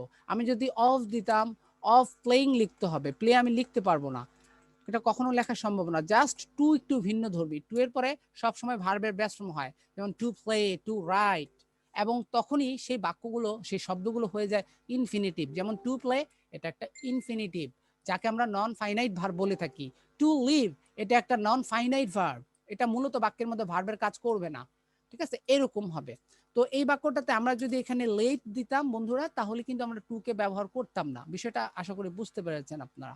তাহলে পরের বাক্যটা আপনারা করুন। আমাদের বস আমাদেরকে জলদি জলদি সভা ত্যাগ করার অনুমতি দিলেন, আপনাদেরকে 5 সেকেন্ড দিলাম ভাবার জন্য, তারপর যাকে জিজ্ঞেস করব সে বলবেন। ভাবুন, আমি যাকে জিজ্ঞেস করব সে কাইন্ডলি বলবেন, অন্য কেউ বলবেন না। এখন আমরা তৃতীয় অংশে চলে যাব, হেল্প। হেল্পের অর্থই হচ্ছে বন্ধুরা সাহায্য করা। তো হেল্প আমরা কখন ব্যবহার করব? যখন আমরা কাউকে সাহায্য করব, সাহায্য করার বিষয়টা চলে আসবে তখন আমাকে হেল্প ব্যবহার করতে হবে। প্রথমবার যখন আমরা মেক বলেছি তখন ছিল কাউকে ফোর্স করার বিষয়টা, লেট মানে অনুমতি দেওয়ার বিষয়টা, হেল্প মানে সাহায্য করার বিষয়টা। তাহলে স্ট্রাকচারটা একটু লক্ষ্য করুন, সাবজেক্টের পরে হেল্প আসবে, তারপরে ব্যক্তি বা বস্তু আসবে, তারপরে ভার্ব আসবে। তো ভার্ব যেটা আসবে আপনি চাইলে সেই ভার্বটাকে ভার্বের বেস্ট ফর্মও ব্যবহার করতে পারবেন, আপনি চাইলে সেই ভার্বটাকে ইনফিনিটিভ ফর্মেও দিতে পারবেন, মানে টু যুক্ত ভার্ব হিসেবে বাক্যে দেওয়া যাবে, কোনো সমস্যা নাই, আপনি যেভাবে দেন রাইট। তাহলে বাংলা বাক্যটা একটু পড়ুন। এই গল্পগুলো সবসময় তাকে আরো ভালো ঘুমোতে সাহায্য করে। এটা কিন্তু একটু ডিফারেন্ট একটা সেন্টেন্স, একটু সামথিং ডিফারেন্ট। হ্যাঁ কেন ডিফারেন্ট আমি বলছি, আমি প্রতিটা বাক্যতেই কিন্তু ব্যক্তি দিয়ে আপনাদেরকে বুঝিয়েছিলাম বাক্যগুলো, কিন্তু এখানে চলে আসছে বস্তু। আপনারা দেখেন কোনো মানুষ খুঁজে পাচ্ছেন না যে আরেকজন যে কাজটা করেছে। এই গল্পগুলো সব সময় তাকে আরো ভালো ঘুমোতে সাহায্য করে। তাকে শুধু একজন ব্যক্তি আছে, আর কেউ কিন্তু নাই। আমি কিন্তু বলি নাই রহিম তাকে তাড়াতাড়ি ঘুমোতে সাহায্য করে, আমি এই বিষয়টা বলি নাই, আমি বলছি এই গল্পগুলো। খুব ইন্টারেস্টিং বিষয়টা। তাহলে গল্প আবার তাকে কিভাবে সাহায্য করে? হ্যাঁ এরকম হয়, অনেকের আমাদের এরকম হ্যাবিট থাকতে পারে যে আপনারা অনেকে গান শুনতে শুনতে ঘুমোতে পছন্দ করেন, আপনারা এরকম অনেকের অভ্যাস থাকতে পারে। ছোটবেলায় আমরা কিন্তু দাদা দাদিদের কাছে বা আমাদের সিনিয়র যারা ছিল মুরব্বীদের কাছ থেকে আমরা গল্প শুনতাম। আপনারা অনেকে হয়তো বা শুনেছেন ছোটবেলায় যে গল্প না শুনলে ঘুমোতাম না, বা মার কাছেও গল্প শুনতে চাইতাম। এখনকার সমাজে তো সবাই শুধু ইউটিউব নিয়ে ব্যস্ত, বাচ্চাদের হাতে একটা মোবাইল অ্যান্ড্রয়েড ফোন দিয়ে দিলে আর কিছু লাগে না। তো যাই হোক, এই গল্পগুলো তাকে আরো ভালো ঘুমোতে সাহায্য করে। এখানে এই যে তাকে যে কাজটা করতে বাধ্য করতেছে, কে কাকে বাধ্য করতেছে বিষয়টা বুঝতে হবে একটু ডিপলি। কে কাকে দিয়ে কাজটা করায় নিচ্ছে? আপনাদের কি মনে হয় কে কাকে দিয়ে কাজটা করাচ্ছে? আমার মনে হয় আপনারা ধরতে পেরেছেন, এখানে গল্পগুলো তাকে দিয়ে কাজটা করায় নিচ্ছে। তাহলে গল্পগুলো কাজটা করছে না, ঘুমোচ্ছে কিন্তু গল্পগুলো না। গল্প কি ঘুমোতে পারবে? গল্প ঘুমোতে পারবে না, ঘুমোবে মূলত কে? সে ঘুমোচ্ছে। তাহলে তাকে ঘুমোতে হেল্প করছে কে? গল্পগুলো। তাহলে গল্পগুলো আমরা সাবজেক্টের স্থানে বসাবো। কখনো এই বিষয়টা বুঝতে অসুবিধা হলে একটু এইভাবে ভাববেন যে কাজটা কে করছে, কে কাজটা করছে, এটা বুঝতে পারলেই হবে। তাহলে দিস স্টোরিজ, এখানে আবার আরেকটা বিষয় আছে বোঝার। আমি এখানে দিস কেন ব্যবহার করেছি? আমি তো চাইলে এখানে দিস ব্যবহার করতে পারতাম। দিসটা হচ্ছে কি সিঙ্গুলার ডেমনস্ট্রেটিভ প্রোনাউন, এটা একটা ডেমনস্ট্রেটিভ প্রোনাউন, ওকে, নির্দিষ্ট করতে যে প্রোনাউনকে ব্যবহার করা হয়। দিসটা হচ্ছে কি সিঙ্গুলার আর দিসটা হচ্ছে প্লুরাল, এটার প্লুরাল, ওকে। দিসের প্লুরাল দিস এবং দ্যাটের প্লুরাল হচ্ছে দোজ। তাহলে এখানে দেখেন গল্পগুলো বলছি, অনেকগুলা গল্প, আমরা কিন্তু দিসকে ব্যবহার করতে পারবো না। তাহলে দিসের প্লুরাল ফর্ম দিস, এই জন্য আমরা এখানে দিস ব্যবহার করেছি। তারপরে যে স্টোরি রয়েছে, স্টোরির সাথেও আমরা এস যুক্ত করে দিলাম। তাহলে দিস স্টোরিজ অলওয়েজ, অলওয়েজ এটা চাইলে প্রথমে দেওয়া যাবে, শেষেও দেওয়া যাবে, no problem. This stories always help, help কাকে? তাকে, হিম। এখন এখান থেকে বাক্য থেকে, বাংলা বাক্য থেকে আমাদের ভার্ব খুঁজে বের করতে হবে। ভার্ব কোনটা? ঘুমানো, স্লিপ। স্লিপ দিয়ে দিলাম, তাহলে হিম স্লিপ বেটার, বেটার। এখানে আর এর উচ্চারণ হবে না, সবসময় জেনে রাখবেন যদি কোনো শব্দের শেষে আর থাকে এবং তার পূর্বে যদি ভাওয়েল থাকে তাহলে এই শেষের আর এর উচ্চারণ হয় না, তাহলে এটা আমাকে পড়তে হবে বেটা, বেটা। তাহলে this stories always help him sleep বেটা। ওকে, এই হয়ে গেল বাক্যটা, আশা করি বুঝতে পেরেছেন। এখন আমি যদি এখানে বলতাম এই গল্পটি সবসময় তাকে আরো ভালো ঘুমোতে সাহায্য করে, তাহলে আমি এখানে বলতাম দিস স্টোরি, জাস্ট স্টোরি। ওকে, পরবর্তী বাক্যটা পড়ি। পরীক্ষার জন্য আদিবাকে পড়াশোনা করতে আমাদের সাহায্য করা উচিত। এখানেও কিন্তু সাহায্যের বিষয়টা চলে আসছে। তাহলে কে কাকে আসলে সাহায্য করছে? কে কাকে সাহায্য করছে বিষয়টা আপনারা এক্সাম্পল দেখে বুঝবেন না, আপনারা প্র্যাকটিক্যালি বোঝার চেষ্টা করুন। এখানে আমি উদাহরণ লিখে দিচ্ছি নিচে, এখন আপনি উদাহরণ দেখে বলে দিয়েন না আমরা। আপনার কাছে কি মনে হয় কে কাকে দিয়ে কাজটা করাচ্ছে? আদিবাকে সাহায্য করেছে আমরা, আমাদের আমাদের সাহায্য করতে হবে, যেহেতু বলছে যে আমরা আদিবাকে এভাবে সাহায্য ভাবলে করবো, সেই আসলে হিসেবে। অ্যান্সার আসবে না। আপনি এভাবে না ভেবে আমার মতো ভাবেন, আমার মতো ভাবেন। মূলত পড়াশোনা করতে হবে কার? পরীক্ষাকার, আমরা আদিবাকে, সাহায্য করবো আদিবা, আদিবাকে, আদিবা। আদিবা। পরীক্ষার। আচ্ছা, এখন আমি যদি না পড়ি আমার কোনো সমস্যা আছে? আমার কোনো সমস্যা আছে? না স্যার, নাই। না না, মূলত পরীক্ষা যেহেতু আদিবার, আদিবাকে আমরা যেহেতু সাহায্য করব, অনেকে এখানে একটু ঘাটতারামি করে বলবে স্যার আমরা তো কাজ করতেছি, আমরা কাজ করতেছি না, আমরা সাহায্য করতেছি না। না, ওইটা কোনো ফ্যাক্ট না। মূলত কাজটা কার সেটা আপনাকে বুঝতে হবে। কারণ আদিবার আদিবা। পড়াশোনা তো এমনিতেই করবে, সে পড়াশোনাতে পরীক্ষাতে ভালো করতে চায়। যদিও আমি জানি ছেলেদের চেয়ে মেয়েরা অনেক ভালো পড়ে, কিন্তু আমি আবার এটাও জানি যে ছেলেরা দুষ্টু হলেও, ছেলেরা অল্প পড়লেও, ছেলেরা কিন্তু অল্প পড়ে অনেক ভালো মেধাবী হয়। ছেলেদের মেমোরি শার্প থাকে মেয়েদের চেয়ে বেশি। মেয়েরা Thank you, ভাইয়া। হ্যাঁ সময় বেশি দেয় পড়াশোনাতে, এটা ঠিক আছে, বাইরে দুষ্টুমি টুষ্টুমিতে ওরা কম করে, কিন্তু মেয়েদের বেশি পড়তে হয়, ছেলেদের অল্প পড়লে হয়। এই বিষয়টা রাইট, ঠিক আছে। তো যাই হোক, পরীক্ষার জন্য আপনারা কিন্তু আমার মাইন্ড করবেন না, আমি জাস্ট মজা করার জন্য বলছি, হ্যাঁ, আমার কমন সেন্স থেকে। তো পরীক্ষার জন্য আদিবাকে পড়াশোনা করতে, আদিবার এটা মূল কাজ, তাহলে আমরা তাকে সাহায্য করছি, আমরা উইটাকে আমরা সাবজেক্টের স্থানে দিব। এখানে দেখেন উচিত শব্দটা চলে আসছে। এখানে উচিত হলো গিয়ে একটা মোডাল, উচিত সেন্স দেওয়ার জন্য, উচিত সেন্স বা পরামর্শ দেওয়ার জন্য আমরা জানি মোডালকে ব্যবহার করতে হবে শুড, এই জন্য আমরা এখানে ব্যবহার করেছি শুড, উই শুড। তারপরে কি ব্যবহার করেছি? হেল্প, যেহেতু সাহায্যের বিষয়টা চলে আসছে। ভাইয়া আসসালামু আলাইকুম। হেল্প, ওয়ালাইকুম সালাম আপু, ক্লাস নিচ্ছি, ওয়েট। উই শুড হেল্প, কাকে সাহায্য করব আমরা? আদিবাকে সাহায্য করব। তাহলে আদিবা, এই যে আমি এখানে কি বলেছি উপরে, যে হেল্পের পরে ব্যক্তি বা বস্তু যাই আপনি সাবমিট করেন না কেন, যেটাই আপনি দেন না কেন, আপনি মূল ভার্বে বেস্ট ফর্ম দিলেও রাইট, ইনফিনিটিভ দিলেও রাইট। তাহলে আপনি এখানে স্টাডি লিখলেও রাইট, টু স্টাডি লিখলেও রাইট। স্টাডি মানে কি করা? পড়াশোনা করা। এখানে ভার্ব হচ্ছে পড়াশোনা করে, স্টাডি। তাহলে টু স্টাডি। আচ্ছা, আমি একটা বাক্য বলি আপনাদেরকে। আমি ক্লাস 10 এ পড়ি, আমি ক্লাস 10 এ পড়ি, আমি ক্লাস 10 এ পড়ি, এটার মিনিং কি হবে? আই রিড ইন ক্লাস 10 নাকি I study in class 10? I read in class 10. না, I read in class 10, I study in class 10। আমরা জানি রিড ইন যারা বলে, এটা কিন্তু ভুল, এখন থেকে আর কখনো বলবেন না, ঠিক আছে? I study in class 10। ওকে, আচ্ছা। ভাইয়া আসসালামু আলাইকুম। ওয়ালাইকুম সালাম। Read মানে নিচে পড়া। জি, হ্যালো স্যার। জি স্যার, আমার একটা ছোট্ট প্রশ্ন। হ্যাঁ, আমাকে চাইছিলাম কিন্তু আপনারা আমাকে প্রথমে বলতে দেন নাই, আমি বলে দিচ্ছি এখন। এই যে এখানে আমরা উই শুড ব্যবহার করেছি, আমরা যদি হি শুড দিতাম, হি শুড দিতাম, তাহলে কি আমরা এখানে হেল্পের সাথে এস বা ইএস কে যুক্ত করতে পারতাম? আর ইজ ইট পসিবল? চাইছেন করেন, কারণ এখন আমি যে দুইটা রয়ে গেল, কোন দুইটা রয়ে গেছে বলেন তো, কে কে রয়ে গেছে? Have or get. এই Have or দুইটা get. খুব ইম্পর্টেন্ট, এটা একটু মনোযোগ সহকারে বুঝতে হবে, মনোযোগ সহকারে, তাহলেই আপনাদের স্যার, আমি একটু হেল্পের থেকে প্রশ্ন করতে চাচ্ছিলাম। হেল্প থেকে করবেন। হ্যাঁ ভাইয়া করেন, সমস্যা নেই, করেন। হ্যাঁ, জি স্যার, আমার প্রশ্নটা হচ্ছে আপনার এক্সাম্পল 1 এ এই গল্পগুলো সবসময় তাকে আরো ভালো ঘুমাতে সাহায্য করে। তাহলে এখানে মূলত গল্প আমাদেরকে সাহায্য করছে, দিস স্টোরিজ। স্যার আমার প্রশ্নটা এখানে যে এটা তো বস্তুবাচক তাই না? তাহলে তো এটা হিসেবে প্যাসিভ হওয়ার কথা না, ওখানে হেল্পটা কি হেল্প হবে না? যেহেতু গল্পটা বস্তুবাচক, আমি এতটুকু আমার clear। মানে আমি আসলে আপনার প্রশ্নটা বুঝি নাই। মানে বস্তুবাচক, স্যার আমার বস্তু একটা কাজ যে করতেছে। প্লুরাল তো, দিস স্টোরিজ প্লুরাল, এই জন্য হবে না। স্যার আমার প্রশ্ন হচ্ছে যে এই লাইনটা প্রথম লাইনটা দিস স্টোরিজ অলওয়েজ হেল্প হিম নাকি অলওয়েজ হেল্পড হিম, যেহেতু এটা বস্তুবাচক তাহলে তো এটা মানে নিজে নিজে না, তো এরকম ব্যাপারটা দাঁড়াইছে কিনা আমি সেটা জানতে চাই। প্যাসিভ নাকি এটা বলতে না চাইছেন? না, এটা প্যাসিভ না, এটা প্যাসিভ না, এটা প্যাসিভ না, এটা অ্যাক্টিভ বাক্য। ঠিক আছে, এটা অ্যাক্টিভ স্যার বাক্য। এটা হ্যাঁ। প্যাসিভ হবে না কেন তাহলে? না, এটা প্যাসিভ হবে না, এই বাক্যটা প্যাসিভ হবে না। কেন এই বাক্যটা প্যাসিভ হবে না? কারণ হচ্ছে যে এখানে যে কাজটা করতেছে সে আছে, তো সে এখানে present.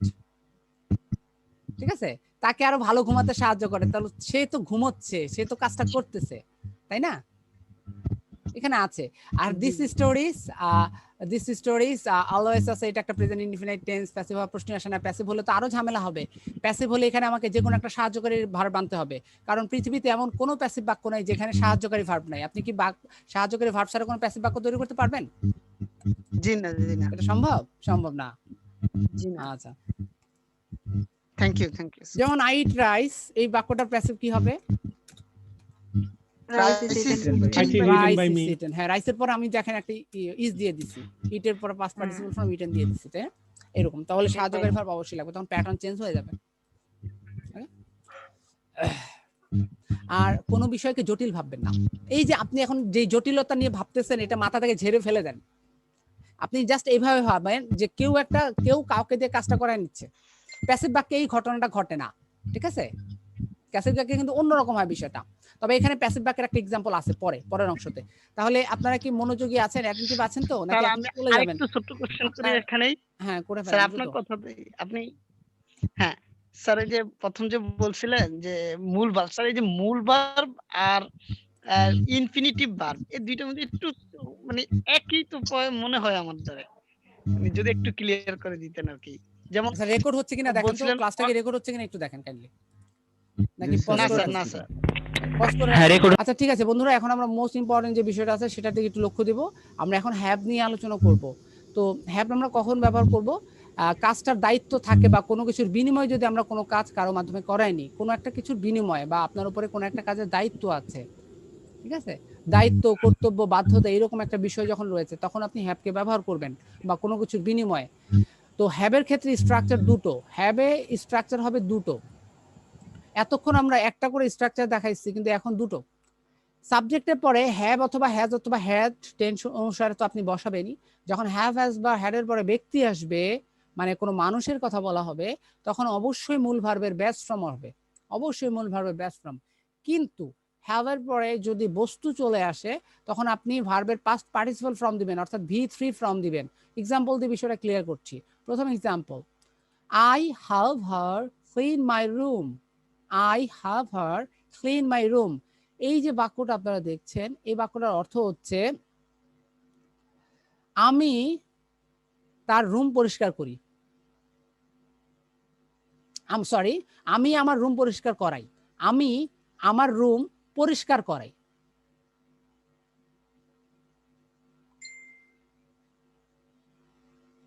I have her clean my room. আচ্ছা, আমি তার রুম পরিষ্কার করাই। এখানে একটু ভালোভাবে লক্ষ্য করে দেখুন, আই হ্যাভ,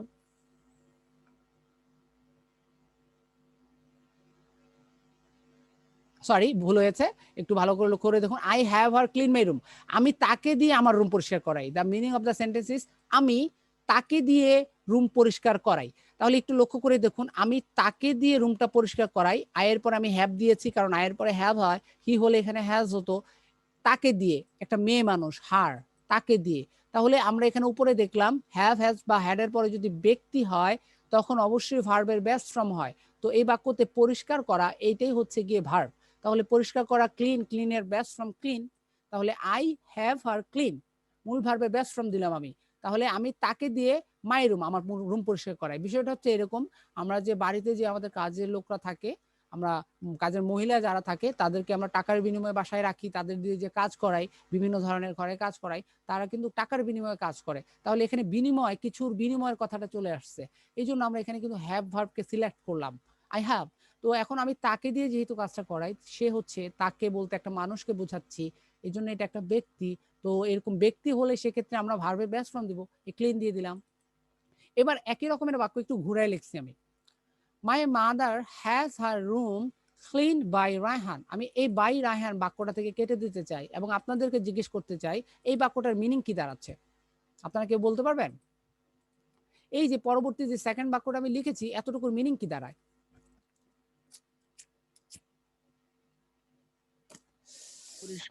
আচ্ছা, আপনারা না পারলে আমি বলবো, সমস্যা নাই। পারবেন না? না, আচ্ছা আমি বলে দিচ্ছি, আমার মা তার রুম পরিষ্কার করায়। করায়। আমার মা তার রুম পরিষ্কার করে। হ্যাঁ, করায়, করে না, করায়। আমি যদি বলতাম আমার মা তার রুম পরিষ্কার করে, তাহলে বাক্যটার মিনিং কি হতো বলেন? My mom cleans her room, cleans, CLEANS, cleans her room, এটা হতো। দুইটা বাক্যর তফাৎটা একটু ভালোভাবে লক্ষ্য করুন। সেকেন্ড যে বাক্যটা আমি এখানে লিখেছি, মাই মম ক্লিনস হার রুম, এটার অর্থ হচ্ছে আমার মা তার রুম পরিষ্কার করে, আমার মা তার রুম পরিষ্কার করে। কিন্তু এই বাক্যটার মিনিং কি দাঁড়াচ্ছে? আমার মা তার রুম পরিষ্কার করায়, পরিষ্কার করায়। আচ্ছা এখন বলেন তো, এই সেকেন্ড বাক্যতে আমি কি নিজের কাজটা নিজে করছি না অন্য কেউ করে দিচ্ছে? নিজেরটা নিজে করতেছি। এটা তাহলে পজিটিভ ভার্বের তো প্রয়োজন নাই। হ্যাঁ, নিজে করছি ভাইয়া। হ্যাঁ, পজিটিভ ভার্বের প্রয়োজন নাই। কিন্তু প্রথম বাক্যটা একটু লক্ষ্য করুন, মাই mother has her room clean, তাহলে আমার মা তার রুম পরিষ্কার করায়। তাহলে অবশ্যই কিন্তু আমার মা নিজে করছে না কাজটা, কাউকে দিয়ে করাচ্ছে না ভাইয়া, কাউকে দিয়ে করাচ্ছে, অন্য কাউকে দিয়ে কাজটা করাচ্ছে, তাই না? অন্য কাউকে দিয়ে। তাহলে এখানে কাকে দিয়ে যে করাচ্ছে সে কিন্তু কে আমি জানি না, যে কেউ হতে পারে, কিন্তু আমার মা নিজে কাজটা করতেছেন না, এতটুকু তো শিওর। ওকে, তাহলে এবার একটু বাক্যটাকে সাজাই। মাই মাদার হ্যাজ এর পরে হার রুম, তার রুম। বলেন তো হার রুম কি, এটা ব্যক্তি না বস্তু? বস্তু স্যার, বস্তু। ভাইয়া বস্তু। অনেকে আবার এই ক্লাসটা নেওয়ার সময় অনেকে বলে এটা নাকি ব্যক্তি। ব্যক্তি কেন বলে? এই হার দেখে। না, হারের পরে রুম, হার তাহলে সাবজেক্ট না, রুমটা হলো বিষয়, তাই না? হার রুম, তার রুম, রুম কখনো সাবজেক্ট হতে পারে না, ব্যক্তি হতে পারে না। তাহলে রুম একটা বস্তু, বস্তু হলে কি হবে? ভার্বের past participle from, past participle মানে ক্লিন এর past participle from clean, PP form, cleaned. হ্যাঁ ক্লিন। এটা একটা প্যাসিভ ভয়েস বাই রায়হান। কার দ্বারা? রায়হানের দ্বারা। রায়হান। এই বাই রায়হান বা অন্য কারো মাধ্যমে, সেটা পরে দিয়ে দিতে হবে, এটা একটা প্যাসিভ ভয়েস। তাহলে my mother has her room cleaned মানে হলো আমার মা তার রুম পরিষ্কার করায়, আর my mother her clean my room তখন হলো আমার মা তাকে দিয়ে রুম পরিষ্কার করায়। আমি হারের জায়গায় যদি শিমু দিয়ে দিই, মানে শিমু দেওয়া যাবে না, অন্য কোনো মানুষের নাম দিই, রিতা দিয়ে দিলাম, তাহলে কি হবে? I have Rita clean my room, আমি রিতাকে দিয়ে আমার রুম পরিষ্কার করাই, ঠিক আছে? হ্যাঁ, আমি রিতাকে দিয়ে আমার রুম পরিষ্কার করাই, বিষয়টা হচ্ছে এরকম। আচ্ছা, তাহলে পরবর্তী বাক্যটাতে কি হলো? I have Raihan do my homework, এটার অর্থ কি তাহলে? আই হ্যাভ অর্থ বলেন। আমি রাহানকে দিয়ে আমার কাজটা করাই। ভেরি গুড, এই তো বুঝে গেছেন, এই তো বুঝে গেছেন।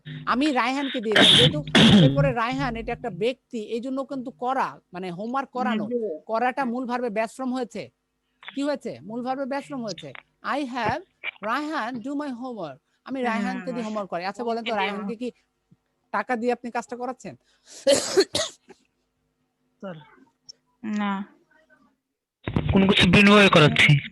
কোনো কিছু বিনিময় করা আছে, টাকা দিয়ে বা যে কোনো কিছু। হইতে পারে চকলেটের বিনিময়ে। চকলেট যে দোস্ত তোমাকে আমি একটা চকলেট দিচ্ছি, দেখতে কখনো না করে দাও। অথবা সমঝোতার মাধ্যমে হতে পারে যে দোস্ত তুই আজকে আমার হোমওয়ার্কটা করে দে, আমি তোকে একটা বল গিফট দিব বা এটা গিফট দিব, কিছু একটা, মানে সমঝোতা, এখানে ফোর্স নাই। তাহলে এরকম সমঝোতার বিনিময় বা কোনো কিছুর বিনিময় যখন আপনি কারো মাধ্যমে কাজ করায় নেবেন, তখন এরকম হ্যাভকে ব্যবহার করবেন। তো বাক্যটাকে একটু ঘুরাই দিলে কি হবে? বাক্যটা আমি যদি ঘুরাই বলি, আমি আমার বাড়ির কাজ করিয়েছিলাম, এটা কে মিনিং করতে পারবেন? আমি কিন্তু রায়হানের কথা বললাম না, আমি আমার বাড়ির কাজ করিয়েছিলাম, কি হবে মিনিংটা? I I have right. I have my homework I have my homework done. done হবে না? Done হবে না? হ্যাঁ, ভাইয়া? ডান হবে। I have my homework done. বুঝতে পারছেন বিষয়টা? জি ভাইয়া, ক্লিয়ার। আচ্ছা, আরেকটা বাক্য বলি, আমি সাইদুরকে দিয়ে ক্লাসটা করিয়েছিলাম। কি হবে? ভাইয়া এটা কি হবে না? I have done my homework. না, না। আচ্ছা, আপনি আপনি যদি বলেন I have done my homework, লিখি, সমস্যা নাই। আপনার মনের যে সন্দেহটা আছে সেটা দূর হয়ে যাবে। No problem. আচ্ছা, আচ্ছা আপু, আপনি বলেন তো আমাকে, এখন কে কাজটা করছে? নিজে করছে এখানে। আমি করছি নিজে নিজে। নিজে নিজে। ভাইয়া আপনি নিজে নিজে নিজে করলে কি করতেছে। পজিটিভ ভার্ব দরকার আছে? দরকার আছে না কিনা? ভাইয়া, দরকার নাই। দরকার তো নাই। এত কোনো দরকার নাই। আপনি আরেকজনকে দিয়ে করাচ্ছেন। এখন আমি এখানে লিখছি কি, I have my homework done. আমি আমার বাড়ির কাজটা করিয়েছিলাম। অন্য কারো মাধ্যমে, অন্য কেউ কে হতে পারে? বাই সাইদুর। By or নাম? আমার নাম দিয়ে দিলাম। বাই সাইদুর মানে আমি সাইদুরের দ্বারা আমার হোমওয়ার্ক করিয়েছিলাম। বিষয়টা হলো এরকম। তাহলে আমি সাইদুরকে দিয়ে মাছ ধরিয়েছিলাম। কি হবে? I have Saidur. সাইদুর দিবেন আগে, সাইদুরের কথা বলছি তো। সাইদুর ক্যাচ হবে না ভাইয়া? Catch the fish. হ্যাঁ, ক্যাচ দ্য ফিশ। হ্যাঁ, ক্যাচ দ্য ফিশ হবে না? হ্যাঁ, ক্যাচ দ্য ইডি ফিশ হবে কিন্তু। ইডি হবে না, ইডি কেন হবে? কারণ এখানে মানে সাইদুর ব্যক্তি হচ্ছে যে যেহেতু ব্যক্তি আছে। ব্যক্তি আছে, ব্যস্তম। ও আচ্ছা আচ্ছা আচ্ছা, ব্যক্তি আছে, তাহলে তো আর ইডি হবে না। এখন আমি ঘুরাই বলবো, আমি মাছ ধরিয়েছিলাম। ব্যক্তি আছে, এজন্য আমি ইডি মাছ জিনিসটা আসলে ধরিয়েছিলাম। হবে না। বুঝতে আমি মাছ পারছি। ধরিয়েছিলাম, কি হবে? I have the I fish have the fish the fish catch COUGST caught CA হবে ভাইয়া, CAUGST caught। হ্যাঁ, caught। কট মানে তো CO হবে। হ্যাঁ, caught, ঠিক আছে? CO না, হয়ে গেছে। হ্যাঁ, CA। দিয়েছে। হ্যাঁ, ঠিক আছে। I have the fish caught, ওকে?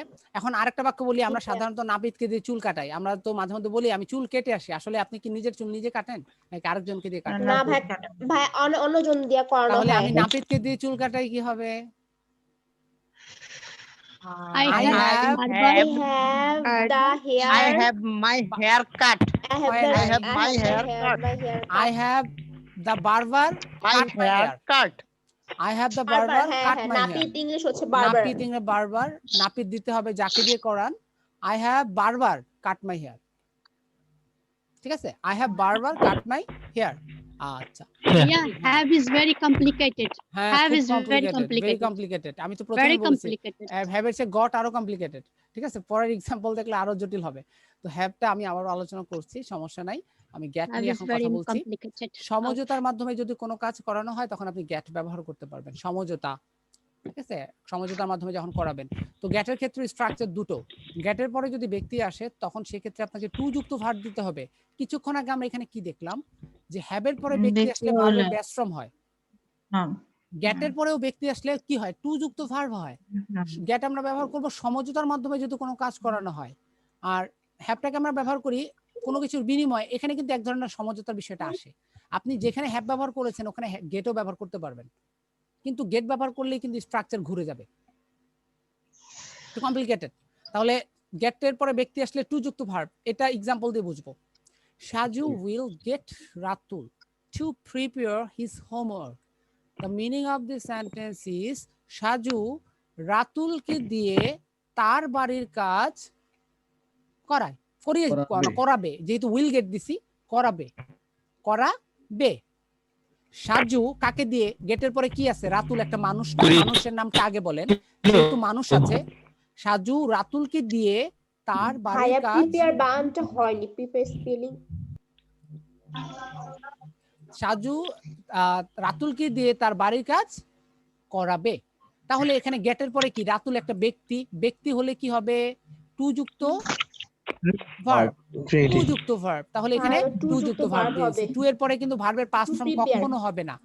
না ভাই, ভার্বের প্রেজেন্ট ফর্ম হবে। হ্যাঁ, সবসময় ভার্বের প্রেজেন্ট ফর্ম হবে। এটা সবসময় যেন মনে থাকে, এটা যেন ভুল না হয়, ঠিক আছে? টু এর পরে সবসময় ভাইয়া ভার্বের ইনফিনিটিভ যখন করি না ভাইয়া, ওটাই মাথায় রয়ে গেছে। আচ্ছা, এর পরবর্তী বাক্যটা ঘুরাই দিছি, একই বাক্য আমি ঘুরাই দিছি। Saju will get his homework prepared by Rahim. Saju তার বাড়ির কাজ করাবে কার দ্বারা? By Rahim. বাই রাহিম কাইটে দিই। রাহিম দ্বারা। হ্যাঁ, তাহলে সাজু তার বাড়ির কাজ করাবে। সাজু তার বাড়ির কাজ করাবে। তাহলে এখানে হিজ হোমওয়ার্ক ব্যক্তি না বস্তু? এই নীল রঙের অংশটুকু বস্তু বস্তু হোমওয়ার্ক। বস্তু হলে ভার্বের পাস্ট পার্টিসিপল ফর্ম।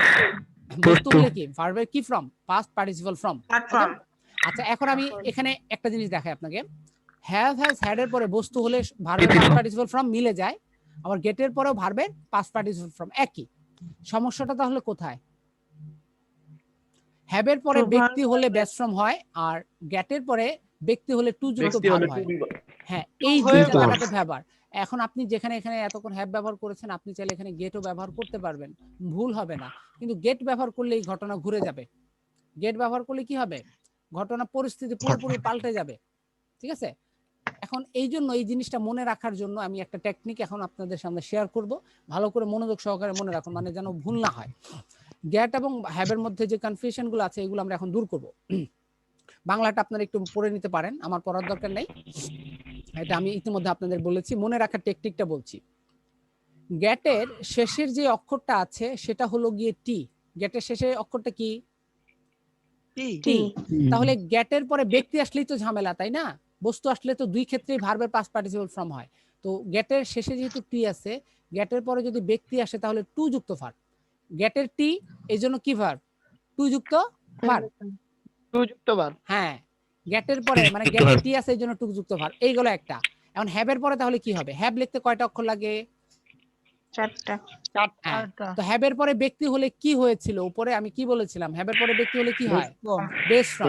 আচ্ছা, এখন আমাকে বলেন তো বেস লিখতে কয়টা অক্ষর লাগে? চারটা।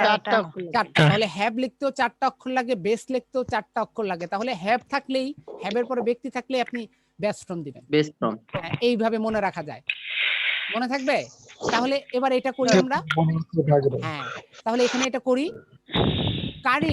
Karim got a mechanic to prepare his car yesterday. তাহলে Karim got a mechanic, এটার অর্থ কি? কারিম কাকে দিয়ে? মেকানিক তার গাড়ি মেরামত করিয়েছিলেন গতকালকে। গতকালকে তার গাড়ি মেরামত করিয়েছিলেন। মেকানিক কি একটা ব্যক্তি না বস্তু? ব্যক্তি। তাহলে আমরা মাত্র শিখেছি যে গেট গটের পরে যদি ব্যক্তি থাকে তাহলে গেটের টি এই জন্য টু যুক্ত ভার্ব। মনে থাকবে? সহজ না? হ্যাঁ।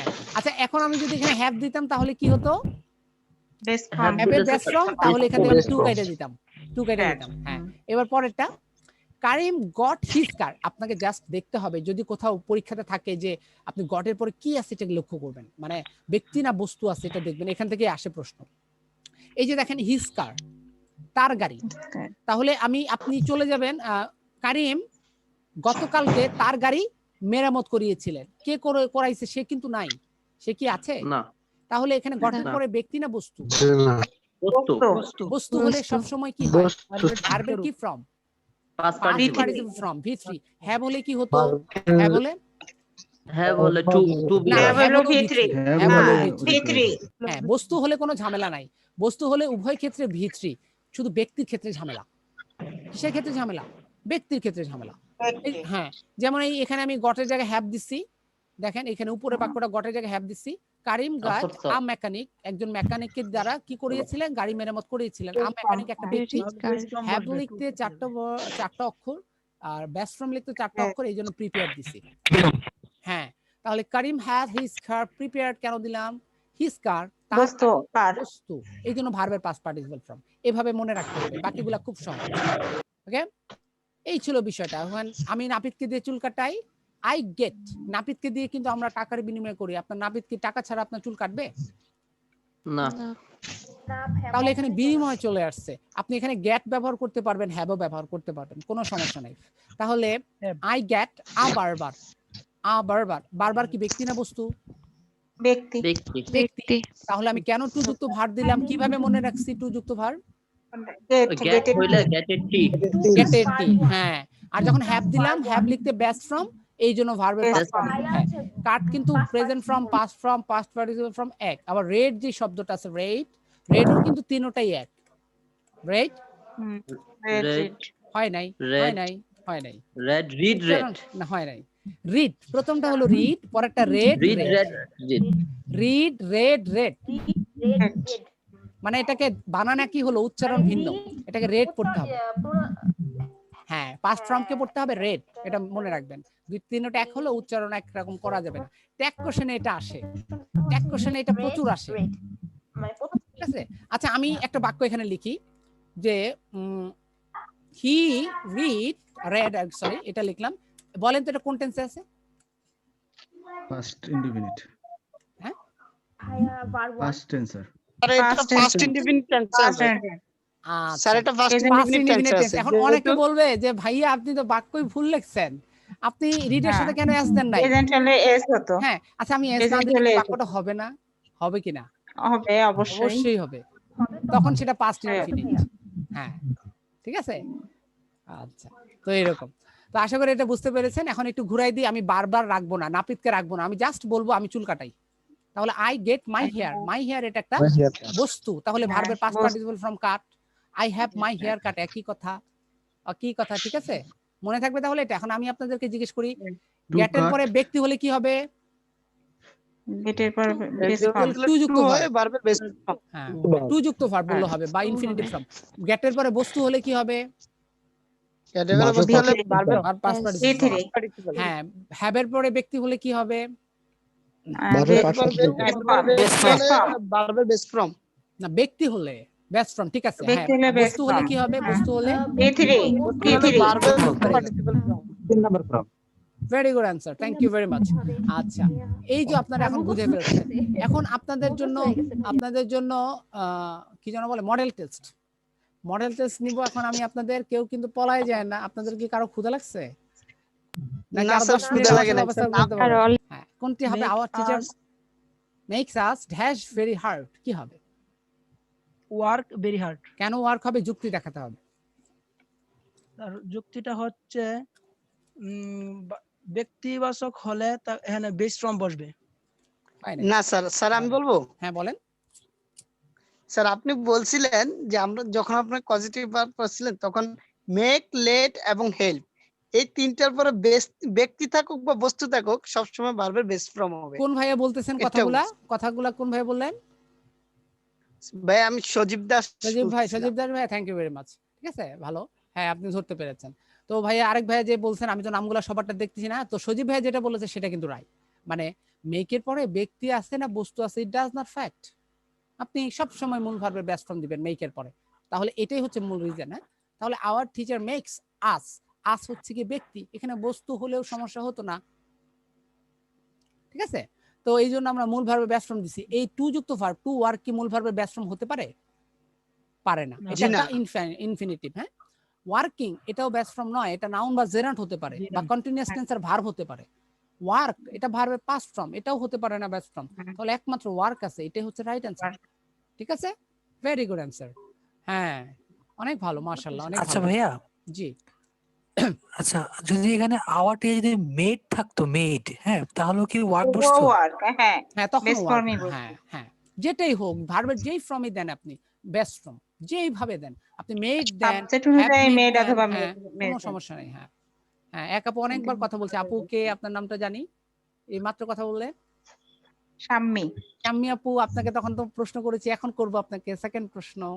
ঠিক আছে দেখা যাক, নো প্রবলেম। সমস্যা না, আপনি খুব অ্যাক্টিভ, মাশাআল্লাহ অনেক ভালো লাগে। তো মাশাআল্লাহ আজকের ক্লাসটা আপনারা খুব ধৈর্য সহকারে নিরিবিলি পরিবেশে করেছেন, আপনাদেরকে অসংখ্য ধন্যবাদ। এইভাবে ক্লাস করলে আমার করাতেও ভালো লাগে। Let me play.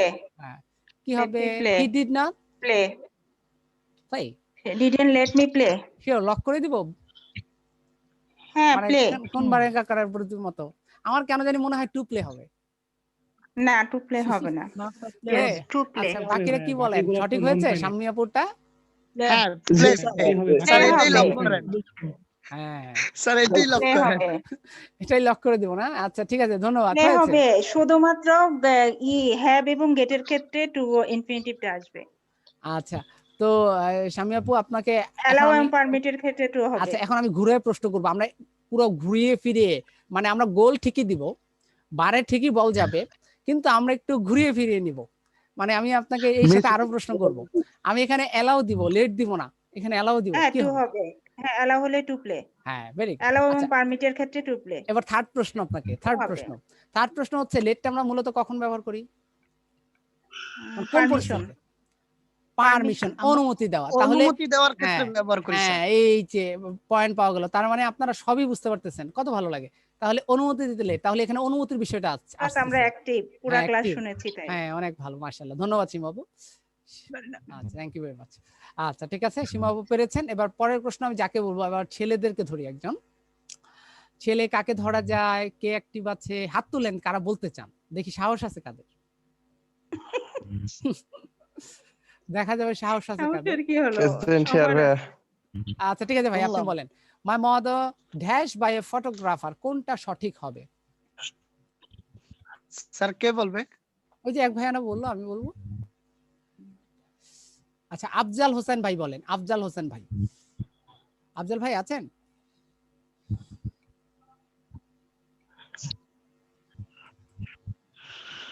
গৌরব ভাই আপনি আছেন? গৌরব ভাই।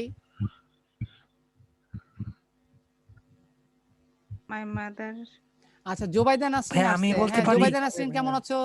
হ্যালো জোবাইদা নাসরিন আমাদের। টেকেন হার ফটো। জোবাইদা নাসরিন আসো অনলাইনে? হ্যালো। আচ্ছা কেউই তো বলতে চাচ্ছে না, ঘটনা কি? নাম ধরে ডাকছে। স্যার আমি বলি বলতে তাহলে। চাচ্ছি। হ্যাঁ বলেন। স্যার আমি বলি তাহলে হ্যাঁ সুজিত একটু দাস। কঠিন মনে হয়। হ্যাঁ দেবদাস ভাই বলেন। হ্যাঁ sir my mother had her photo taken by a photograph. কোনটা, আ বি সি না ডি? আপনি তাহলে সবাই বি, বুঝবেন। B, B answer. আচ্ছা বি অ্যানসার। আপনার কেন মনে হচ্ছে বি অ্যানসার, আমাকে একটু বলেন। স্যার মাই মাদার সাবজেক্ট, এরপর একটা ভার্ব দিলাম যে পজিটিভ আর হ্যাভ, যেহেতু আপনি এখানে অতীতের কথা বলছেন এবং অলরেডি তুলে ফেলেছে, এজন্য হ্যাড, হ্যাভ অথবা হ্যাড, তারপরে অবজেক্ট অথবা অবজেক্ট হিসেবে সাবজেক্ট অথবা ব্যক্তিবাচক আসবে বলছিলেন। তাহলে এখানে সিরিয়াল অনুসারে আমার ব্যক্তিবাচক আছে ফটো। কার ফটো? আমার মায়ের ফটো, হার ফটো টেকেন। কারণ ভার্বে বলছেন যে বস্তুবাচক হলে ভার্বের ফার্স্ট পার্টিসিপল ফর্ম হয়। এই ক্ষেত্রে আমি হিসেবে বি কে চুজ করছি। হ্যাঁ দাদা অনেক ভালো, মাশাআল্লাহ অনেক ভালো। আচ্ছা যারা বুঝতে পারেন নাই, যাদেরকে নাম ধরে ডাকছি, জোবাইদাকে ডাকছি, শোনে না, আরো কয়েক ভাইকে ডাকছি, তাদের কাছে মনে হয়েছে কঠিন। তো ভাইয়ারা আপনি একটু মনোযোগ সহকারে দেখুন কেন এটা সঠিক আমি বলছি। সবসময় মনে রাখতে হবে, আমরা যেই ভার্বটাই দেই না কেন, মেক দেই না কেন, লেট দেই না কেন, হ্যাভ দেই না কেন, এরপরে ব্যক্তি অথবা বস্তু কিছু না কিছু একটা আসবে। মানে কোনো একটা কিছু এই ঘটার কারণ এরকম কিছু আসতে হবে। তাহলে এখানে দেখেন হ্যাডটাই তো পজিটিভ ভার্ব, আমাদের তো এটা চিন্তা সমস্যা নাই। হ্যাডের পর আমি মূল সরাসরি ভার্ব দিয়ে দিছি, কোনো ব্যক্তি বস্তু কিচ্ছু দেই নাই। এখানে কিন্তু কিচ্ছু নাই, আছে ব্যক্তিও নাই, বস্তু নাই, কিচ্ছু নাই। এবার থার্ডটাতে আসেন। আচ্ছা থার্ডটাতে হলো হারের পর আমি বস্তু দিছি, ঠিক আছে, কিন্তু আমি এমন একটা ভার্বও করি নাই যেটার আগে ওয়াজ আছে। তো টেকেন ভার্বের আগে এখানে ওয়াজ দিছি, মানে টু বি ভার্ব। এরকম আমি একটা এক্সাম্পল দেখাইছি, দেখাই না, এখানে ওয়াজটা ঝামেলা করলো। তৃতীয়টাতে আসেন, টুক, টুক দিয়ে তো আমি কোনো এক্সাম্পল দেখাই নাই, তাহলে তিনটার একটা হওয়ার সম্ভাবনা নাই। তাহলে এটা সঠিক, এবং এটা সঠিক কোন যুক্তিতে? হেডের পরে হার আছে, হার ফটো, হার ফটো ব্যক্তি না বস্তু? বস্তু। তো বস্তু হলে হেডের পরে বা হ্যাবের পরে বা হ্যাজের পরে, বস্তু হলে কি হবে? ভার্বের পাস্ট পার্টিসিপল ফর্ম ভি3। এই জন্য ভার্বের 3 নাম্বার। হ্যাঁ এই জন্য ঠিক আছে। আমি যারা আজকে ক্লাস করেছেন, ক্লাস শেষে আমাকে ইনবক্স করবেন অথবা কমেন্ট করবেন যে আমি ক্লাস করেছি। আমি যারা যারা ক্লাস করেছেন শুধু তাদেরকে আমি পিডিএফটা দিব, যারা ক্লাস করেন নাই তাদেরকে পিডিএফ দিব না। ঠিক আছে ওকে। তো 4 নম্বর প্রশ্ন আমার থাকবে, যার উপর কার উপর করব? 4 নম্বর প্রশ্নটা করব আমি সোহেল রানা ভাইকে। সোহেল রানাকে বলি। সোহেল রানা, যারা ক্লাস করতে হবে দিবেন না, দিবে না। সোহেল রানা ভাই কেন? সোহেল রানাকে। হ্যাঁ ভাই আমি শুনছি। হ্যাঁ সোহেল রানা ভাই ভালো আছেন? এই তো ভাই আলহামদুলিল্লাহ, আপনি কেমন আছেন? মাশাআল্লাহ অনেক ভালো। মাসুমা গট হার ট্রান্সক্রিপ্ট। হ্যাঁ প্রশংসাপত্র, ট্রান্সক্রিপ্টটা হচ্ছে না, না কেউ আগে বলবেন না, তাহলে কিন্তু কান ধরে উঠবস করাবো। মাসুমা গট হার ট্রান্সক্রিপ্টস, বড় হইলেও সমস্যা নেই, টিচারই। আচ্ছা Masuma got her transcripts dash to the university. Okay, তাহলে এখানে আমরা গট ব্যবহারের, গটটা দেখতেছি ব্যবহার করা হলো, কোনটা সঠিক বলবো ভাইয়া? বি। না না না, যে ভাইয়া বলছে সেই ভাইয়া বলুক। ভাই এখানে বি হবে। B, Saint.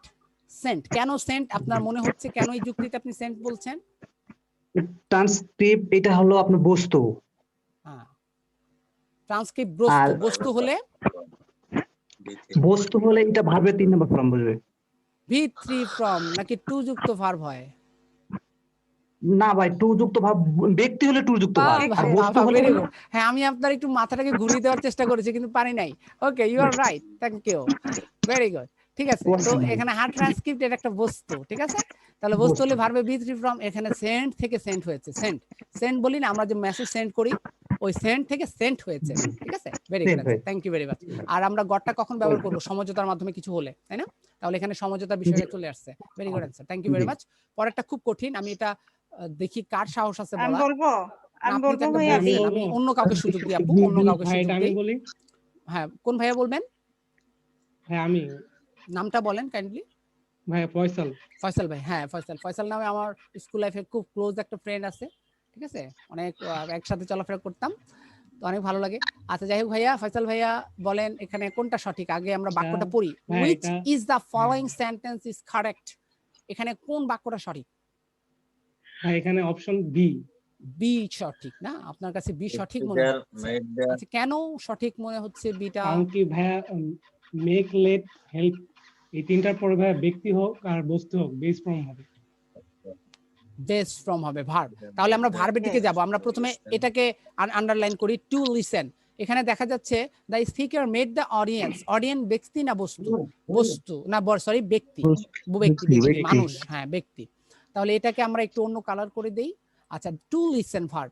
তো আমরা জানি লেটের পরে, মেডের পরে যাই হোক মূল ভার্বে বেস ফর্ম হয়। টু লিসেন এটাকে আমরা ভার্ব হিসেবে ধরতে পারি না, এটা ইনফিনিটিভ হয়ে গেছে, এটা ধরা যাবে না, নন ফাইনাইট হয়ে গেছে। এটাও টু যুক্ত ভার্ব, এটাও ধরা যাবে না, কারণ এখানে নন ফাইনাইট ভার্ব। লিসেনিং এটা হয়তো বা জেরান্ড অথবা অন্য কিছু, এটাও ধরা যাবে না। তাহলে বাকি থাকলো এটা, শুধু লিসেন। ওকে, এই জন্য এটা সঠিক। The speaker made the audience listen to him. এবং সেকেন্ড কোশ্চেন হলো মেক আমরা কখন ব্যবহার করব? মেড হ্যাঁ, বাধ্যতা করা বোঝাতে। ওকে, আচ্ছা, এগুলা কিন্তু অনেক বিসিএস পরীক্ষায় আসছে অনেকবার, ঠিক আছে। আচ্ছা, এবার 6 নম্বর প্রশ্নটা, আই গট মাই কার। হ্যাঁ, কোনটা হবে? বি। রিপেয়ার্ড। হ্যাঁ, কারণ হ্যাঁ গট, আই গট মাই কার, এখানে মাই কার। হ্যাঁ, এখানে কি হবে? রিপেয়ার্ড। বি হবে ভাই। হ্যাঁ, রিপেয়ার্ড হবে কারণ বস্তু, এটা মূল ভার্বের পাস্ট পার্টিসিপল ফর্ম। হ্যাঁ, 7 নাম্বারটা হচ্ছে মাই মাদার, এটা কি হবে? B. My mother had her photo taken. হ্যাঁ, এ হবে। এ হবে, এ হবে। হ্যাঁ, had her photo taken by a well known photographer. তাহলে বাক্যটার অর্থ কি দাঁড়ালো? আমার মা তার ফটো ভালো একজন ফটোগ্রাফারের মাধ্যমে কি করাইছে, মানে তুলাইছিল। হ্যাঁ, একজন ভালো ফটোগ্রাফার দিয়ে ছবিটা উঠিয়ে। হ্যাঁ, বাহ, মাশাআল্লাহ, ভালো। আচ্ছা, এ হবে। হ্যাঁ, এই হবে এটা, ঠিক আছে। এটা 8 না, নাম্বার 8 এ হবে। এটা এ হবে। হ্যাঁ, কারণ অন্যগুলা দেখেন হেডের পরে ভার্ব চলে আসছে। হার ফটো ওয়াজ টেকেন হতে পারে না, টুক তো হতে পারে না, হার ফটো হবে। এবার 8 নাম্বারটা, রাতুল লেট মি কি কিন্তু লেম মি বলা যায় না, লেম মি এ হবে। এ হবে। Drive is new car. Okay, drive. হ্যাঁ, ভেরি গুড। তো মাশাআল্লাহ, আপনাদের ক্লাসটা কিরকম লেগেছে? আপনারা কি শেষ মুহূর্তে এসে সবকিছু নিজে নিজে বুঝতে পারলেন? মানে বোঝা হয়েছে তো? হ্যাঁ ভাই, আলহামদুলিল্লাহ, Thank you very much. আলহামদুলিল্লাহ বুঝতে পারছি।